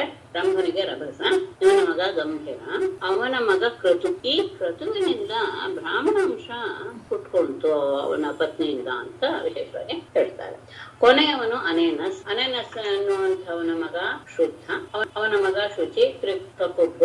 ಆ ತ್ರಿಕಕುಬ್ಗೆ ಇನ್ನೊಂದು ವೈಶಿಷ್ಟ್ಯ ಏನು ಅಂದ್ರೆ ಅವನು ಧರ್ಮವನ್ನು ಬಹಳ ಚೆನ್ನಾಗಿ ಪಾಲನೆ ಮಾಡ್ತಾ ಇದ್ದ. ಹಾಗಾಗಿ ಅವನಿಗೆ ಧರ್ಮಸಾರಥಿ. ಅವನ ಮಗ ಶಾಂತರಯ. ಆತ ಕೇವಲ ಜ್ಞಾನವನ್ನೇ ಪ್ರಧಾನವಾಗಿ ಇಟ್ಟುಕೊಂಡು ಇನ್ಯಾವುದು ನಾನು ಲೌಕಿಕವಾದ ಯಾವ್ದು ಬೇಡ ನನ್ಗೆ ಅಂತ ಹೇಳಿ ಆತ ಆರಂಭದಲ್ಲಿ ಆತ್ಮಜ್ಞಾನಿಯಾಗಿ ಹೊರಟು ಬಿಟ್ಟ ಎನ್ನುವುದು ವಿಶೇಷ. ಅಂದ್ರೆ ಅಲ್ಲಿಗೆ ಅವನ ಇದು ವಂಶ ನಿಂತೋಯ್ತು ಅನ್ನೋದು ಮಾಡ್ಕೊಳ್ಬೇಕು. ಆಮೇಲೆ ರಜಿಯ ವಿಷಯ ಸ್ವಲ್ಪ ವಿಶೇಷವಾಗಿ ತಗೊಂಡಿದ್ದಾರೆ. ಆತನಿಗೆ 500 ಜನ ಮಕ್ಕಳಿದ್ರು. ಆತ ರಜಿಯ ವೈಶಿಷ್ಟ್ಯ ಅಥವಾ ಆತನ ಪರಾಕ್ರಮ ಎಷ್ಟು ಅಂದ್ರೆ ದೇವತೆಗಳೆಲ್ಲ ಆತನನ್ನ ಬಂದು ಹಸುರರ ಜೊತೆ ಅವರಿಗೆ ಯುದ್ಧ ಆದಾಗ ಹಾಗೆ ಒಮ್ಮೆ ಸಹಾಯ ಮಾಡು ಅಂತ ಕೇಳ್ಕೊಂಡಾಗ ತನ್ನ ಪರಾಕ್ರಮದಿಂದ ಆತ ಎಲ್ಲರನ್ನೂ ಸಹ ನಾಶ ಮಾಡಿ ಸ್ವರ್ಗವನ್ನ ಮರಳಿಸಿದ್ದ ಇಂದ್ರನಿಗೆ. ಆದ್ರೆ ಇಂದ್ರನಿಗೆ ಸ್ವಲ್ಪ ದೈತ್ಯರಾಜ ಆವಾಗ ಬರಲಾದ ಇದ್ದ. ಅವನ ಬಗ್ಗೆ ಸ್ವಲ್ಪ ಹೆದರಿಕೆ ಆಯ್ತು. ಹಾಗಾಗಿ ತಾನು ಸರ್ಕಾರಿ ಹುದ್ದೆ ತಗೊಳ್ಳಲ್ಲ, ಅದನ್ನು ನೀನೇ ರಾಜಭಾರವನ್ನು ನೀನೇ ಮಾಡುವಂತ ರಜೆ ಮೇಲೆ ಕೊಟ್ಬಿಟ್ಟು ತಾನು ಸಹ ಆತನ ಹೊಣೆಗಾರಿಕೆಯಲ್ಲಿ ಇದ್ದು ಬಿಟ್ಟ ಅನ್ನೋದು ವಿಶೇಷ. ಆಮೇಲೆ ರಜೆ ಮರಣ ಹೊಂದಿದ್ದ ಮೇಲೆ ಅವನ ಮಕ್ಕಳು ಇದ್ರಲ್ಲ, ಅವರು ಸ್ವರ್ಗವನ್ನ ಅವರೇ ಇದಾಗ್ತಾ ಇದ್ರು, ಏನೋ ಆಡಳಿತ ನಡೆಸ್ತಾ ಇದ್ರು. ಅಷ್ಟೇ ಅಲ್ಲ, ಸ್ವರ್ಗದ ಆಡಳಿತ ನಡೆಸೋರೆ ಯಜ್ಞದ ಭಾಗಗಳನ್ನು ತಗೊಳ್ಳೋದ್ರಿಂದ ಹವಿಸ್ ಭಾಗವನ್ನು ಅವರೇ ತಗೊಳ್ತಾ ಇದ್ರು. ಇಂದ್ರ ಅನೇಕ ಬಾರಿ ಬಂದು ಕೇಳ್ಕೊಂಡ, ಅವ್ರು ಯಾರು ಸಹ ರಾಜ್ಯ ಕೊಡೋದಕ್ಕೆ ಒಪ್ಳು. ಆಗ ಬೃಹಸ್ಪತಿಯ ಜೊತೆಗೆ ಆಲೋಚನೆ ಮಾಡಿದ ದೇವೇಂದ್ರ ಒಂದು ತಾಂತ್ರಿಕವಾದಂತಹ ಮಾಟಮಂತ್ರದ ಆಭಿಜಾರ ಹೋಮವನ್ನು ಮಾಡಿಸಿ ಆ ರಜೆಯ ಮಕ್ಕಳೆಲ್ಲೂ ಸಹ ಬುದ್ಧಿಗೆಡುವ ಹಾಗೆ, ಅವ್ರು ಸರಿಯಾದ ರಾಜ್ಯಭಾರ ಮಾಡೋಲ್ಲ ಅನ್ನುವಂತೆ ಅವರೆಲ್ಲರೂ ಸಹ ಬುದ್ಧಿ ಇಲ್ದೇ ಇರೋದನ್ನ ಬೇರೆ ಬೇರೆ ರೀತಿಯಲ್ಲಿ ಅವರು ವ್ಯವಹಾರ ಮಾಡಕ್ ಶುರು ಮಾಡಿದ್ರು. ಹಾಗಾಗಿ ಅವರೆಲ್ಲರನ್ನೂ ಸಹ ಒಬ್ಬರನ್ನು ಬಿಡದೆ ಹಾಕ್ಬಿಟ್ಟ. ಥರದ ವಿಷಯ ಎಲ್ಲ ಸ್ವಲ್ಪ ಯಾಕೋ ಮನಸ್ಸಿಗೆ ಬೇರೆ ಬೇರೆ ತರ ವಿಚಾರಗಳನ್ನ ಉಂಟು ಮಾಡುತ್ತೆ, ಗೊತ್ತಿಲ್ಲ. ಆಮೇಲೆ ಆ ಕ್ಷತ್ರಿಯನ ಮೊಮ್ಮಗನ ಬಗ್ಗೆ ಅದನ್ನು ತಗೊಂಡು ಅಲ್ಲಿ ಒಂದಷ್ಟು ಮೊಮ್ಮಕ್ಕಳು ಅವರ ಮಕ್ಕಳು ಅಂತೆಲ್ಲ ಹೇಳಿಕೊಂಡು ಜಯನವರೆಗೆ ಹೇಳಿ ಮುಗಿಸ್ತಾರೆ. ಆತ ಕ್ಷತ್ರಿಯ ಧರ್ಮವನ್ನ ತುಂಬಾ ಚೆನ್ನಾಗಿ ಪಾಲಿಸ್ಕೊಂಡಿದ್ದ, ಮಹಾರತ್ನ ಆಗಿದ್ದ. ಈಗ ನಹುಷನ ವಿಷಯವನ್ನ ತಗೊಳಕ್ಕೆ ಹೊರಟ. ನಹುಷನಿಗೆ 6 ಜನ ಮಕ್ಕಳು. ಹೇಗೆ 6 ಇಂದ್ರಿಯಗಳು ಅಂದ್ರೆ ಜ್ಞಾನೇಂದ್ರಿಯಗಳು ಅಂತ ಅರ್ಥ. ಅದರಲ್ಲಿ ಪಂಚೇಂದ್ರಿಯಗಳು ಮತ್ತೆ ಮನಸ್ಸನ್ನ ತಗೊಳ್ಬೇಕು. ಹೇಗೆ ನಮ್ಮ ದೇಹದಲ್ಲಿ 6 ಇಂದ್ರಿಯಗಳು ಸರಿಯಾದ ರೀತಿಯಲ್ಲಿ ಕೆಲಸ ಮಾಡ್ತಾ ನಮ್ಮ ಸರಿಯಾಗಿ ಕಾಪಾಡುತ್ತೋ, ಹಾಗೆ ಅವನಿಗೂ ಸಹ 6 ಜನ ಮಕ್ಕಳಾದ್ರು.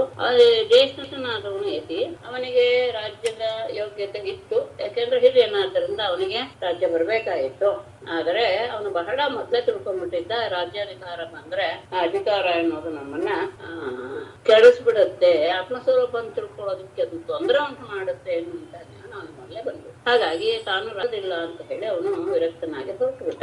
ಆ ಸಂದರ್ಭದಲ್ಲಿ ನಹುಷನು ಸಹ ಇಂದ್ರನ ಪತ್ನಿಯ ಶಚಿಯಲ್ಲಿ ವಿಷಯದಲ್ಲಿ ಏನೋ ಮಾಡ್ಕೊಂಡಲ್ಲ, ಆ ಪಲ್ಲಕ್ಕಿಯನ್ನು ಹೊರಗೆ ಬರಬೇಕು ಇತ್ಯಾದಿ ಅದೆಲ್ಲ ಹೇಳಿದ್ದೀನಿ, ಮತ್ತೆ ಹೇಳೋದ ಅವಶ್ಯಕತೆ ಇಲ್ಲ ಅಂತ ಭಾವಿಸ್ತೇನೆ.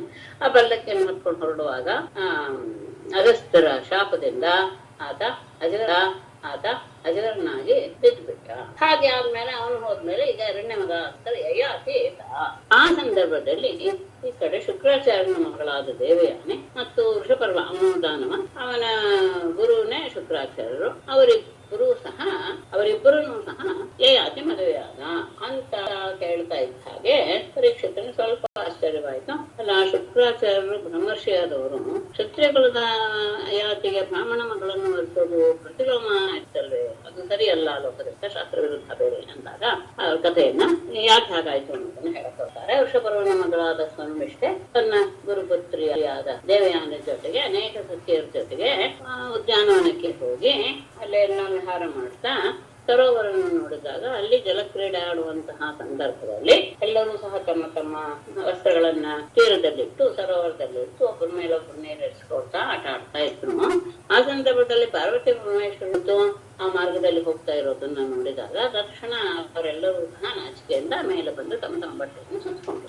ಆ ಸಂದರ್ಭದಲ್ಲಿ ಏನಾಗೋಯ್ತು, ಸರ್ಮಿಷ್ಠೆ ಅಜ್ಞಾನದಿಂದ ಉದ್ದೇಶಪೂರ್ವಕವಾಗಿ ಅಲ್ಲ ಆ ದೇವಯಾನಿಯ ಸೀರೆಯನ್ನು ತಾನು ಮುಟ್ಕೊಂಡ್ಬಿಟ್ರು. ಅದನ್ನ ನೋಡಿದಾಗ ದೇವಯಾನಿಗೆ ತುಂಬಾ ಕೋಪ ಬಂದ್ಬಿಡ್ತು. ನೋಡಿದ್ರ ರಾಜನ ಮಗಳು ಅಂತ ಎಷ್ಟೆಲ್ಲ ಕೊಬ್ಬಿದೆ ಅವಳಿಗೆ, ನನ್ನ ಆಳಾಗಿ ಇರ್ಬೇಕು ಅವಳು ನನ್ ಜೊತೆ ಹೀಗೆ ಆಟ ಆಡ್ತಾ ಇದ್ದಾಳೆ.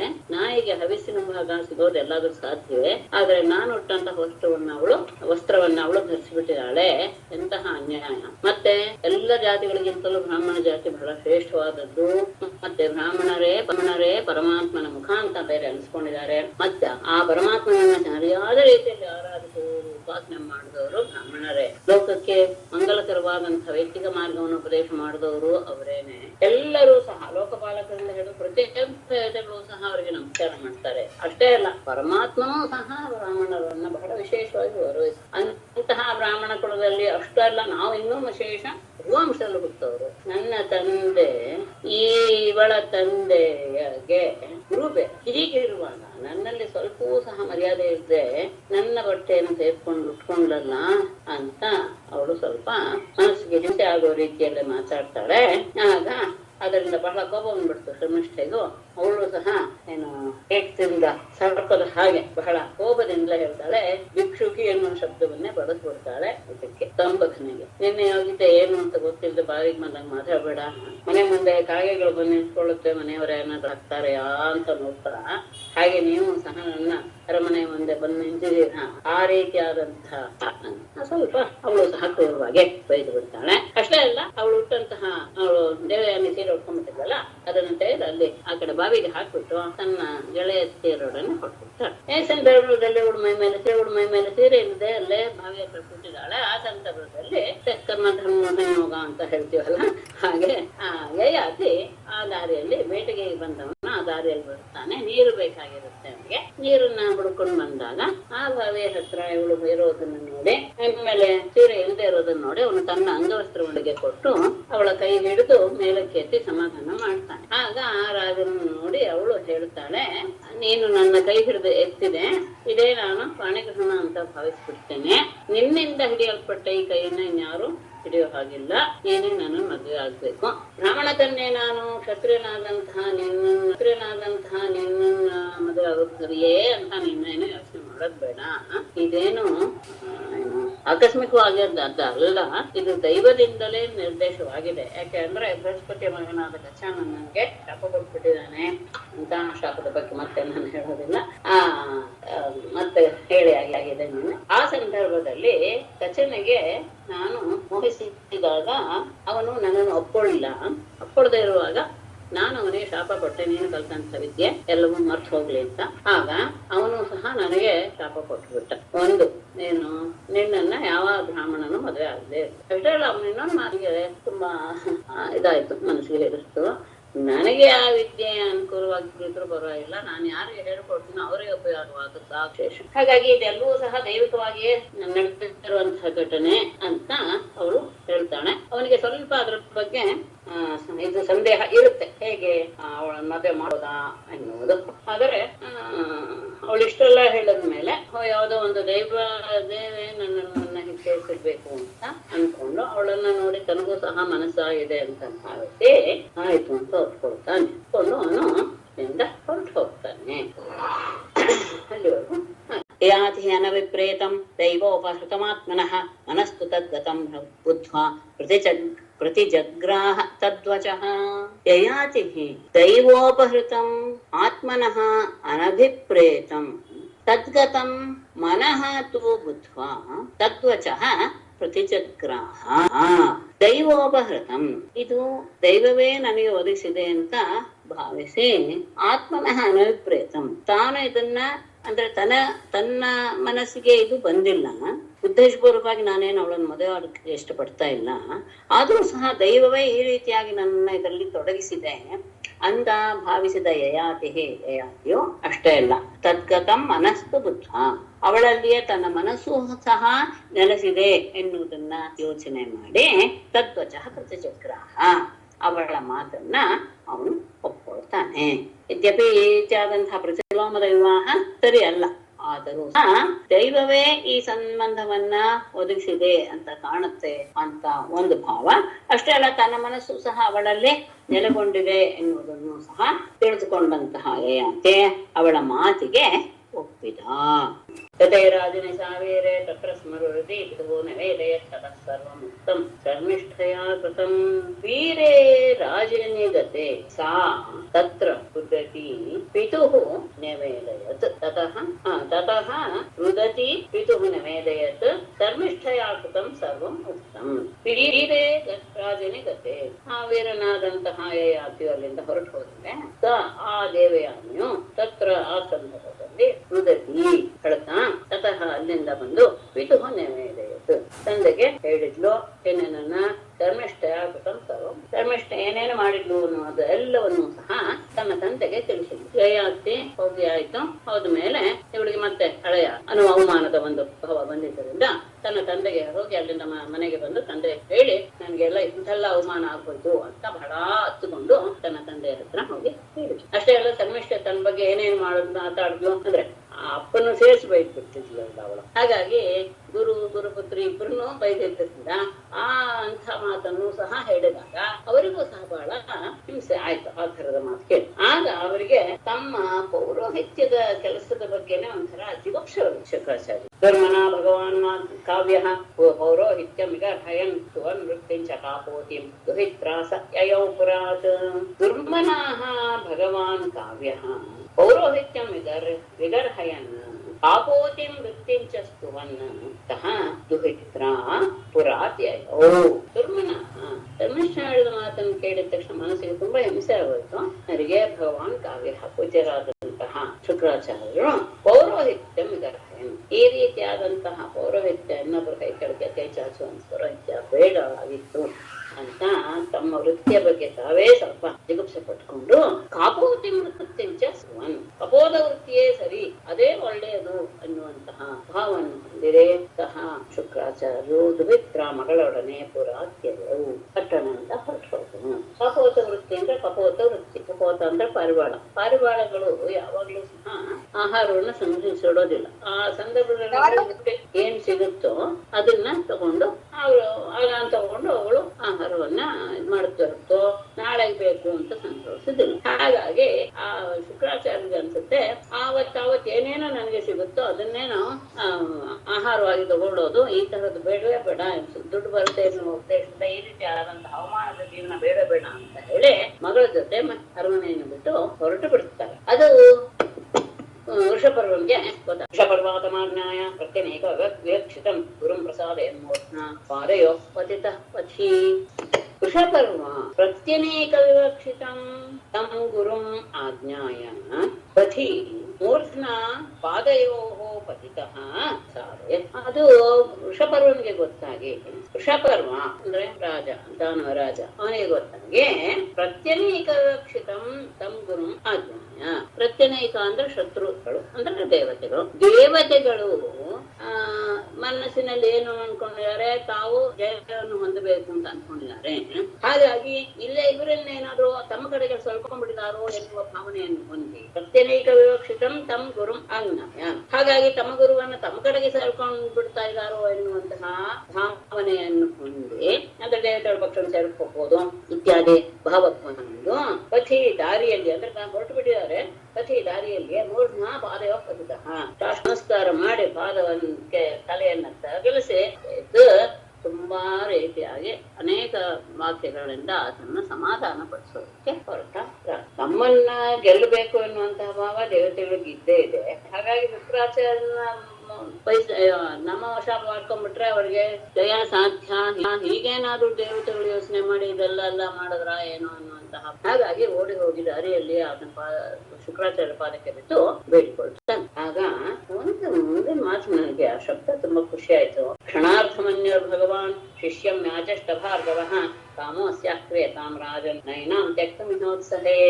ಕ್ಷಣಾರ್ಥಮನ್ಯಃ ಭಗವಾನ್ ಭಾರ್ಗವಃ ಶಿಷ್ಯಂ ಯಾಚಷ್ಟ ರಾಜನ್ ಅಸ್ಯಾಹ ಕಾಮಃ ಕ್ರಿಯತಾಂ ಏನಾಂ ತ್ಯಕ್ತುಂ ಯಃ ನ ಉತ್ಸಹೇ. ಕ್ಷಣಾರ್ಥಮನ್ಯಃ ಶುಕ್ರಾಚಾರ್ಯರ ಕೋಪ ಒಂದು ಕ್ಷಣ ಮಾತ್ರದ್ದು. ಅಂದ್ರೆ ಹೊರಡುವಾಗ ಕ್ಷೋಭ ಬಂದಿತ್ತು, ಹೌದು ಅವ್ರಿಗೆ, ಆದ್ರೆ ಅದಾಗಲೇ ಬಿಟ್ಟುಬಿಟ್ಟಿತ್ತು. ಅಂದ್ರೆ ಅಂತಹ ಸಾತ್ವಿಕ ಮನೋಭಾವದವರು ಅನ್ನೋದು ವಿಶೇಷ. ಕ್ಷಣಾರ್ಧಮನ್ಯು ಕ್ಷಣ ಮಾತ್ರ ಕೋಪವನ್ನು ಹೊಂದಿದಂತಹ ಭಗವಾನ್ ಭಾರ್ಗವ ಪೂಜ್ಯರಾದಂತಹ ಆಚಾರ್ಯರು ಶಿಷ್ಯಂ ಯಾಚಷ್ಟ, ಶಿಷ್ಯನಾದ ಶುಭವರೊಂದಿಗೆ ಹೇಳಿದ್ರು, ರಾಜನೇ ಅಸ್ಯಾಹ ಕಾಮಃ ಕ್ರಿಯತಾಂ, ನನ್ನ ಮಗಳು ಏನ್ ಇಷ್ಟಪಡ್ತಾಳೋ ನೀನು ಹಾಗೆ ಮಾಡು. ಯಾಕೆ ಅಂದ್ರೆ ಏನಾಂ ತ್ಯಕ್ತಂ ಯಃ ನ ಉತ್ತೇ, ಅವಳನ್ನ ಬಿಟ್ಟು ನಾನು ಹಿಂದಕ್ಕೆ ಬರೋಕ್ ಸಾಧ್ಯವೇ ಇಲ್ಲ. ಅವಳ ಇಚ್ಛೆ ಏನಾದ್ರೂ ಇದ್ರೆ ಅದು ನೀನ್ ನಡೆಸ್ತೀಯ ಅಂದ್ರೆ ಅವಳು ಬರೋದಕ್ಕೆ ಒಪ್ಪಿದ್ರೆ ನಾನು ಇವಳ ಬಗ್ಗೆ ನನಗೆ ತುಂಬಾ ಪ್ರೀತಿ ಇರೋದ್ರಿಂದ ಅವಳನ್ನ ಬಿಟ್ಟು ನಾನು ನಿನ್ನ ಜೊತೆಗೆ ಇರೋದಿಲ್ಲ. ಹಾಗಾಗಿ ನೀನೇ ಅವಳನ್ನ ಕೇಳಿ ಅವಳ ಇಷ್ಟ ಏನಾದ್ರೂ ಇದ್ರೆ ಅದನ್ನ ಪೂರೈಸಿ ಅವಳು ಹಿಂದಿರುಗಿ ಬರುತ್ತಾಳೆ ಅರಮನೆಗೆ ಅಂತ ಹೇಳಿದ್ರೆ ನಂದೇನು ಅಭ್ಯಂತರ ಇಲ್ಲ ಅಂತ ರಾಜನಿಗೆ ಹೇಳಿ ಆಯ್ತು ಅಂತ. ತಥಾ ಇತ್ಯವಸ್ಥಿತೆ ಪ್ರಾಹ ದೇವಯಾನಿ ಮನೋಗತಂ ದತ್ತಾಯ ತೋಯಾಸ್ಯೆ ತಾನುಗಾಯಾತ್ಮ ಅನು. ತಥಾ ಇತಿ ಅವಸ್ಥಿತೆ ದೇವಯಾನಿ ಮನೋಗತಂ ಪ್ರಾಹ ಯತಃ ಪಿತ್ರಾ ದತ್ತಾ ಯಾಸ್ಯೆ ಸಾನುಗಾ ಮಾ ಅನುಯಾತು. ತಥಾ ಇತಿ ಅವಸ್ಥಿತೆ, ಹಾಗೆ ಆಗಲಿ ಅಂತ ಆತ ಪ್ರಾರ್ಥನೆಗೆ ಆ ಮಾತಿಗೆ ಒಪ್ಪಿಕೊಂಡ. ಒಪ್ಪಿಕೊಂಡಾಗ ದೇವಯಾನೆಯನ್ನು ಕೇಳಿದಾಗ ದೇವಯಾನಿ ಮನೋಗತ ತನ್ನ ಇಚ್ಛೆಯನ್ನು ದೇವಯಾನಿ ಹೇಳಿದ್ಲು. ಏನು?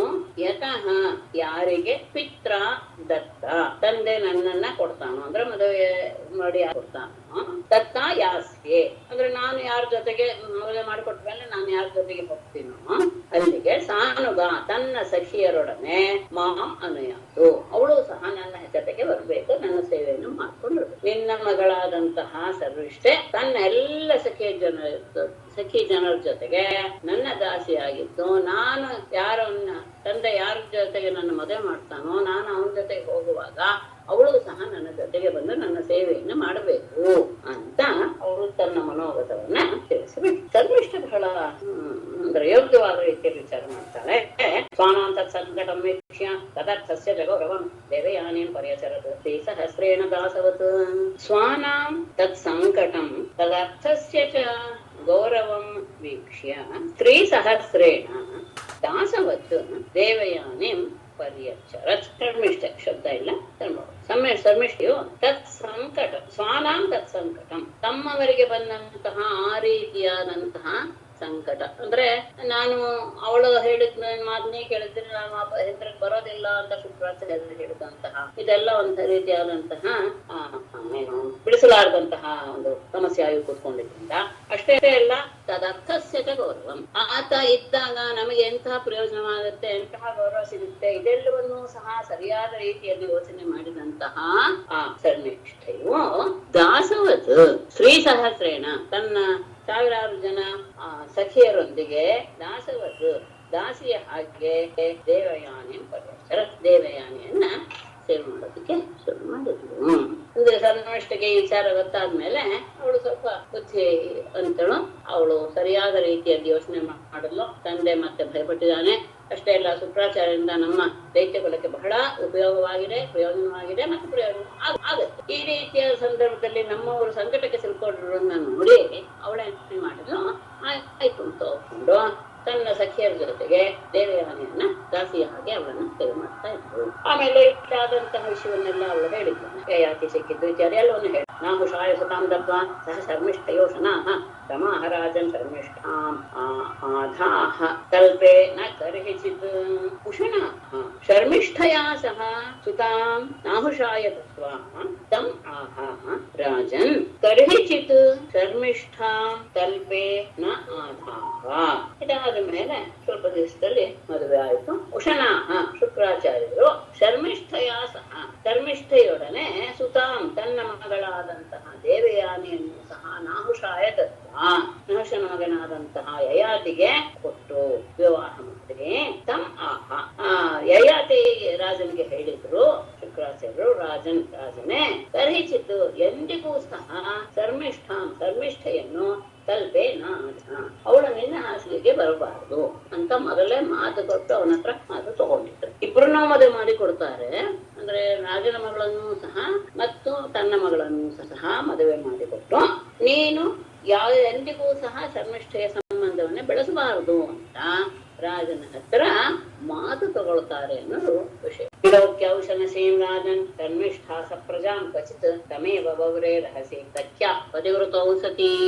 ರಾಜನ್ ಶರ್ಮಿಷ್ಠಾ ಕ್ವಚಿತ್ ಔಷನಸೀಂ ಸಪ್ರಜಾಂ ವಿಲೋಕ್ಯ ರಹಸಿ ವೃತೌ ಸತೀ ಸಖ್ಯಾಃ ಪತಿಂ ತಮೇವ ವೌರೇ ತಂ ಸಖ್ಯಾಃ ಪತಿಮೇವ ವೌರೇ.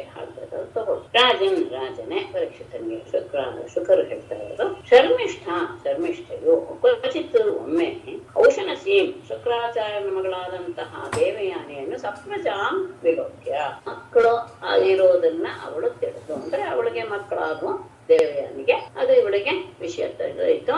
ಅದನ್ನ ನೋಡಿ ರಹಸ್ಯವಾಗಿ ಋತವು ಸತಿ ಋತುಕಾಲ ಮುಗಿದ ಕೂಡಲೇ ಸಖ್ಯಾಹ ಪತಿಂ ತಮೇವ ವೌರೇ ತನ್ನ ಗೆಳತಿಯಾದ ದೇವಯಾನಿಯ ಗಂಡನಾದಂತಹ ಯಯಾತಿಯನ್ನೇ ಅವಳು ಕೇಳಿಕೊಂಡ್ಲು. ಅಂದ್ರೆ ತನಗೂ ಸಹ ಮಕ್ಕಳಾಗಬೇಕು, ಅವಳಿಗೆ ಮಕ್ಕಳಾಗಿದೆ ಎನ್ನುವ ಅಂತಹದನ್ನ ನೋಡಿದಾಗ ತನಗೂ ಮಕ್ಕಳಾಗಬೇಕು ಎನ್ನುವ ಭಾವವನ್ನು ಇಟ್ಕೊಂಡು ಆದ್ರೆ ಇದ್ಯಾರಿಗೂ ಗೊತ್ತಾಗದೇ ಇರುವಂತಹ ರೀತಿಯಲ್ಲಿ ಏಕಾಂತದಲ್ಲಿ ರಾಜನನ್ನ ಪ್ರಾರ್ಥಿಸಿದವು, ನನಗೂ ಸಹ ಮಕ್ಕಳಾಗಬೇಕು ನನಗೆ. ರಾಜಪುತ್ರ್ಯಾರ್ಥಿತೋಪತ್ಯೆ ಧರ್ಮಂ ಚಾವೇಕ್ಷ ಧರ್ಮವಿದ ಸ್ಮರನ್ ಶುಕ್ರವಚ ಕಾಲೇ ದಿಷ್ಟಮೇವಾಭ್ಯಪದ್ಯತ ರಾಜಪುತ್ರ್ಯಾ ಅಪತ್ಯೇ ಅರ್ಥಿತಃ ಧರ್ಮವಿತ್ ಧರ್ಮಂಚ ಅವೇಕ್ಷ್ಯ ಶುಕ್ರವಚಃ ಸ್ಮರನ್ ಕಾಲೇ ದಿಷ್ಟಂ ಏವ ಅಭ್ಯಪದ್ಯತ. ರಾಜಪುತ್ರ್ಯ ರಾಜನ ರಾಜನ ಮಗಳಾದಂತಹ ಶರ್ಮಿಷ್ಠೆಯಿಂದ ಅಪತ್ಯೆ ಪ್ರಾರ್ಥ, ತನಗೂ ಮಕ್ಕಳಾಗಬೇಕು ಎನ್ನುವ ವಿಷಯದಲ್ಲಿ ಅವಳು ಪ್ರಾರ್ಥನೆ ಮಾಡ್ಕೊಂಡಿದ್ದಾಳೆ. ಋತುಕಾಲದ ಮುಗಿದುಕೊಂಡು ಬಂದು ಕೇಳಿದಾಗ ಧರ್ಮವಿತ್, ಅವನು ಧರ್ಮವನ್ನ ಸರಿಯಾದ ರೀತಿಯಲ್ಲಿ ತಿಳಿದುಕೊಂಡದ್ದರಿಂದ ಧರ್ಮಂಚ ಅಪೇಕ್ಷ್ಯ, ಈ ರೀತಿಯಾಗಿ ಕೇಳಿದಂತಹ ಅವಳ ಅಷ್ಟೇ ಅಲ್ಲ, ಮದುವೆಯನ್ನು ಮಾಡಿಕೊಟ್ಟಿದ್ರಿಂದ ಪತ್ನಿಯಾದಂತಹ ಅವಳ ಬಯಕೆಯನ್ನ ಪೂರೈಸಬೇಕು ಎನ್ನುವಂತಹ ಧರ್ಮದ ಮಾತನ್ನು ಸಹ ಮನಸ್ಸಿಗೆ ತಂದುಕೊಂಡ. ಆ ಸಂದರ್ಭದಲ್ಲಿ ಅವನಿಗೆ ಶುಕ್ರನ ಮಾತು ಜ್ಞಾಪಕ ಬಂತು. ಶುಕ್ರವಚಃ ಸ್ಮರನ್, ಶುಕ್ರಾಚಾರ್ಯರ ಮಾತನ್ನು ನೆನಪಿಸಿಕೊಂಡ್ರು ಸಹ ಕಾಲೇ ದಿಷ್ಟಂ ಏವ ಅಭ್ಯಪದ್ಯತ. ಇದು ಯಾವುದೋ ಒಂದು ಸಂದರ್ಭದಲ್ಲಿ ಇದು ದೈವವೇ ಈ ರೀತಿಯಾದಂತಹ ಸಂದರ್ಭವನ್ನು ಒಲಿಸಿದೆ ಅಂತ ಭಾವಿಸಿ ಅವಳ ಮಾತಿಗೆ ಅವನು ಒಪ್ಪಿಕೊಂಡ. ಧರ್ಮಿಷ್ಠೆಯು ತನಗೂ ಸಹ ಮಕ್ಕಳು ಬೇಕು ಎನ್ನುವಂತಹ ಪ್ರಾರ್ಥನೆಯನ್ನ ಗಂಡನಾದ ಯಯಾತಿ ಬಳಿಗೆ ಹೇಳಿದಾಗ ಯಯಾತಿ ಧರ್ಮವನ್ನ ಅವನಾದವನು ಮತ್ತೆ ಅವಳ ಪತ್ನಿ ಅವಳ ಮಕ್ಕಳ ಬಯಕೆಯನ್ನ ಈಡೇರಿಸುವುದು ಸಹ ತನ್ನ ಧರ್ಮ ಅಂತ ಭಾವಿಸಿ ಶುಕ್ರಾಚಾರ್ಯರ ಆಜ್ಞೆಯನ್ನು ಸಹ ಆ ಸಂದರ್ಭದಲ್ಲಿ ಆತ ಮನಸ್ಸಿಗೆ ತಂದುಕೊಳ್ಳಿಲ್ಲ. ಅಷ್ಟು ಬಂದರೂ ಸಹ ಅನ್ನೋದು ಯಾವುದೋ ಒಂದು ದೈವ ಪ್ರೇರಣೆ ಇರಬೇಕು ಎನ್ನುವಂತಹ ಭಾವವನ್ನು ಇಟ್ಟುಕೊಂಡು ಅವಳ ಮಾತಿಗೆ ಒಪ್ಪಿತು. ಯದುಂ ಚತುರ್ವ ಸಂಚೈವ ದೇವಯಾನಿ ವ್ಯಜಾಯತ ದೃಶ್ಯಂ ಚಾನುಂಚ ಪೂರುಂಚ ಶರ್ಮಿಷ್ಠಾ ವಾರ್ಷ ಪರ್ವಣಿ. ದೇವಯಾನಿ ಯದುಂ ಚ ತುರ್ವಸುಂಚೈವ ವ್ಯಜಾಯತ ವಾರ್ಷ ಪರ್ವಣಿ ಶರ್ಮಿಷ್ಠಾ ದೃಶ್ಯಂ ಚ ಅನುಂಚ ಪೂರುಂಚ ವ್ಯಜಾಯತ.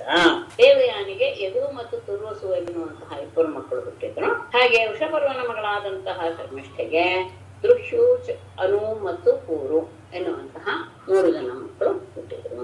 ಅಂದ್ರೆ ಯಯಾತಿಯ ಸಂಪರ್ಕದಿಂದ ಈ ದೇವಯಾನಿಗೆ ಯದು ಮತ್ತು ಪೂರ್ವಸು ಎನ್ನುವಂತಹ ಇಬ್ಬರು ಮಕ್ಕಳು ಹುಟ್ಟಿದ್ರು. ಶರ್ಮಿಷ್ಠೆಗೆ ದೃಶ್ಯು ಅನು ಮತ್ತು ಪೂರ್ವ ಎನ್ನುವಂತಹ 3 ಜನ ಮಕ್ಕಳು. ಇದಾದ ಮೇಲೆ ಅವಳಿಗೆ ಗೊತ್ತಾಯ್ತು, 3 ಮಕ್ಕಳು ಆದ ಮೇಲೆ ದೇವಯಾನಿಗೆ ಗೊತ್ತಾಗುತ್ತೆ. ಗರ್ಭಸಂಭವಂ ಆಸುರ್ಯಾ ಭರ್ತೋ ವಿಜ್ಞಾಯಮಾನಿನಿ ದೇವಯಾನೇ ಪಿತೃಗೇಹಂ ತಯೋ ಕ್ರೋಧ ವಿಮೂರ್ಛಿತಾ.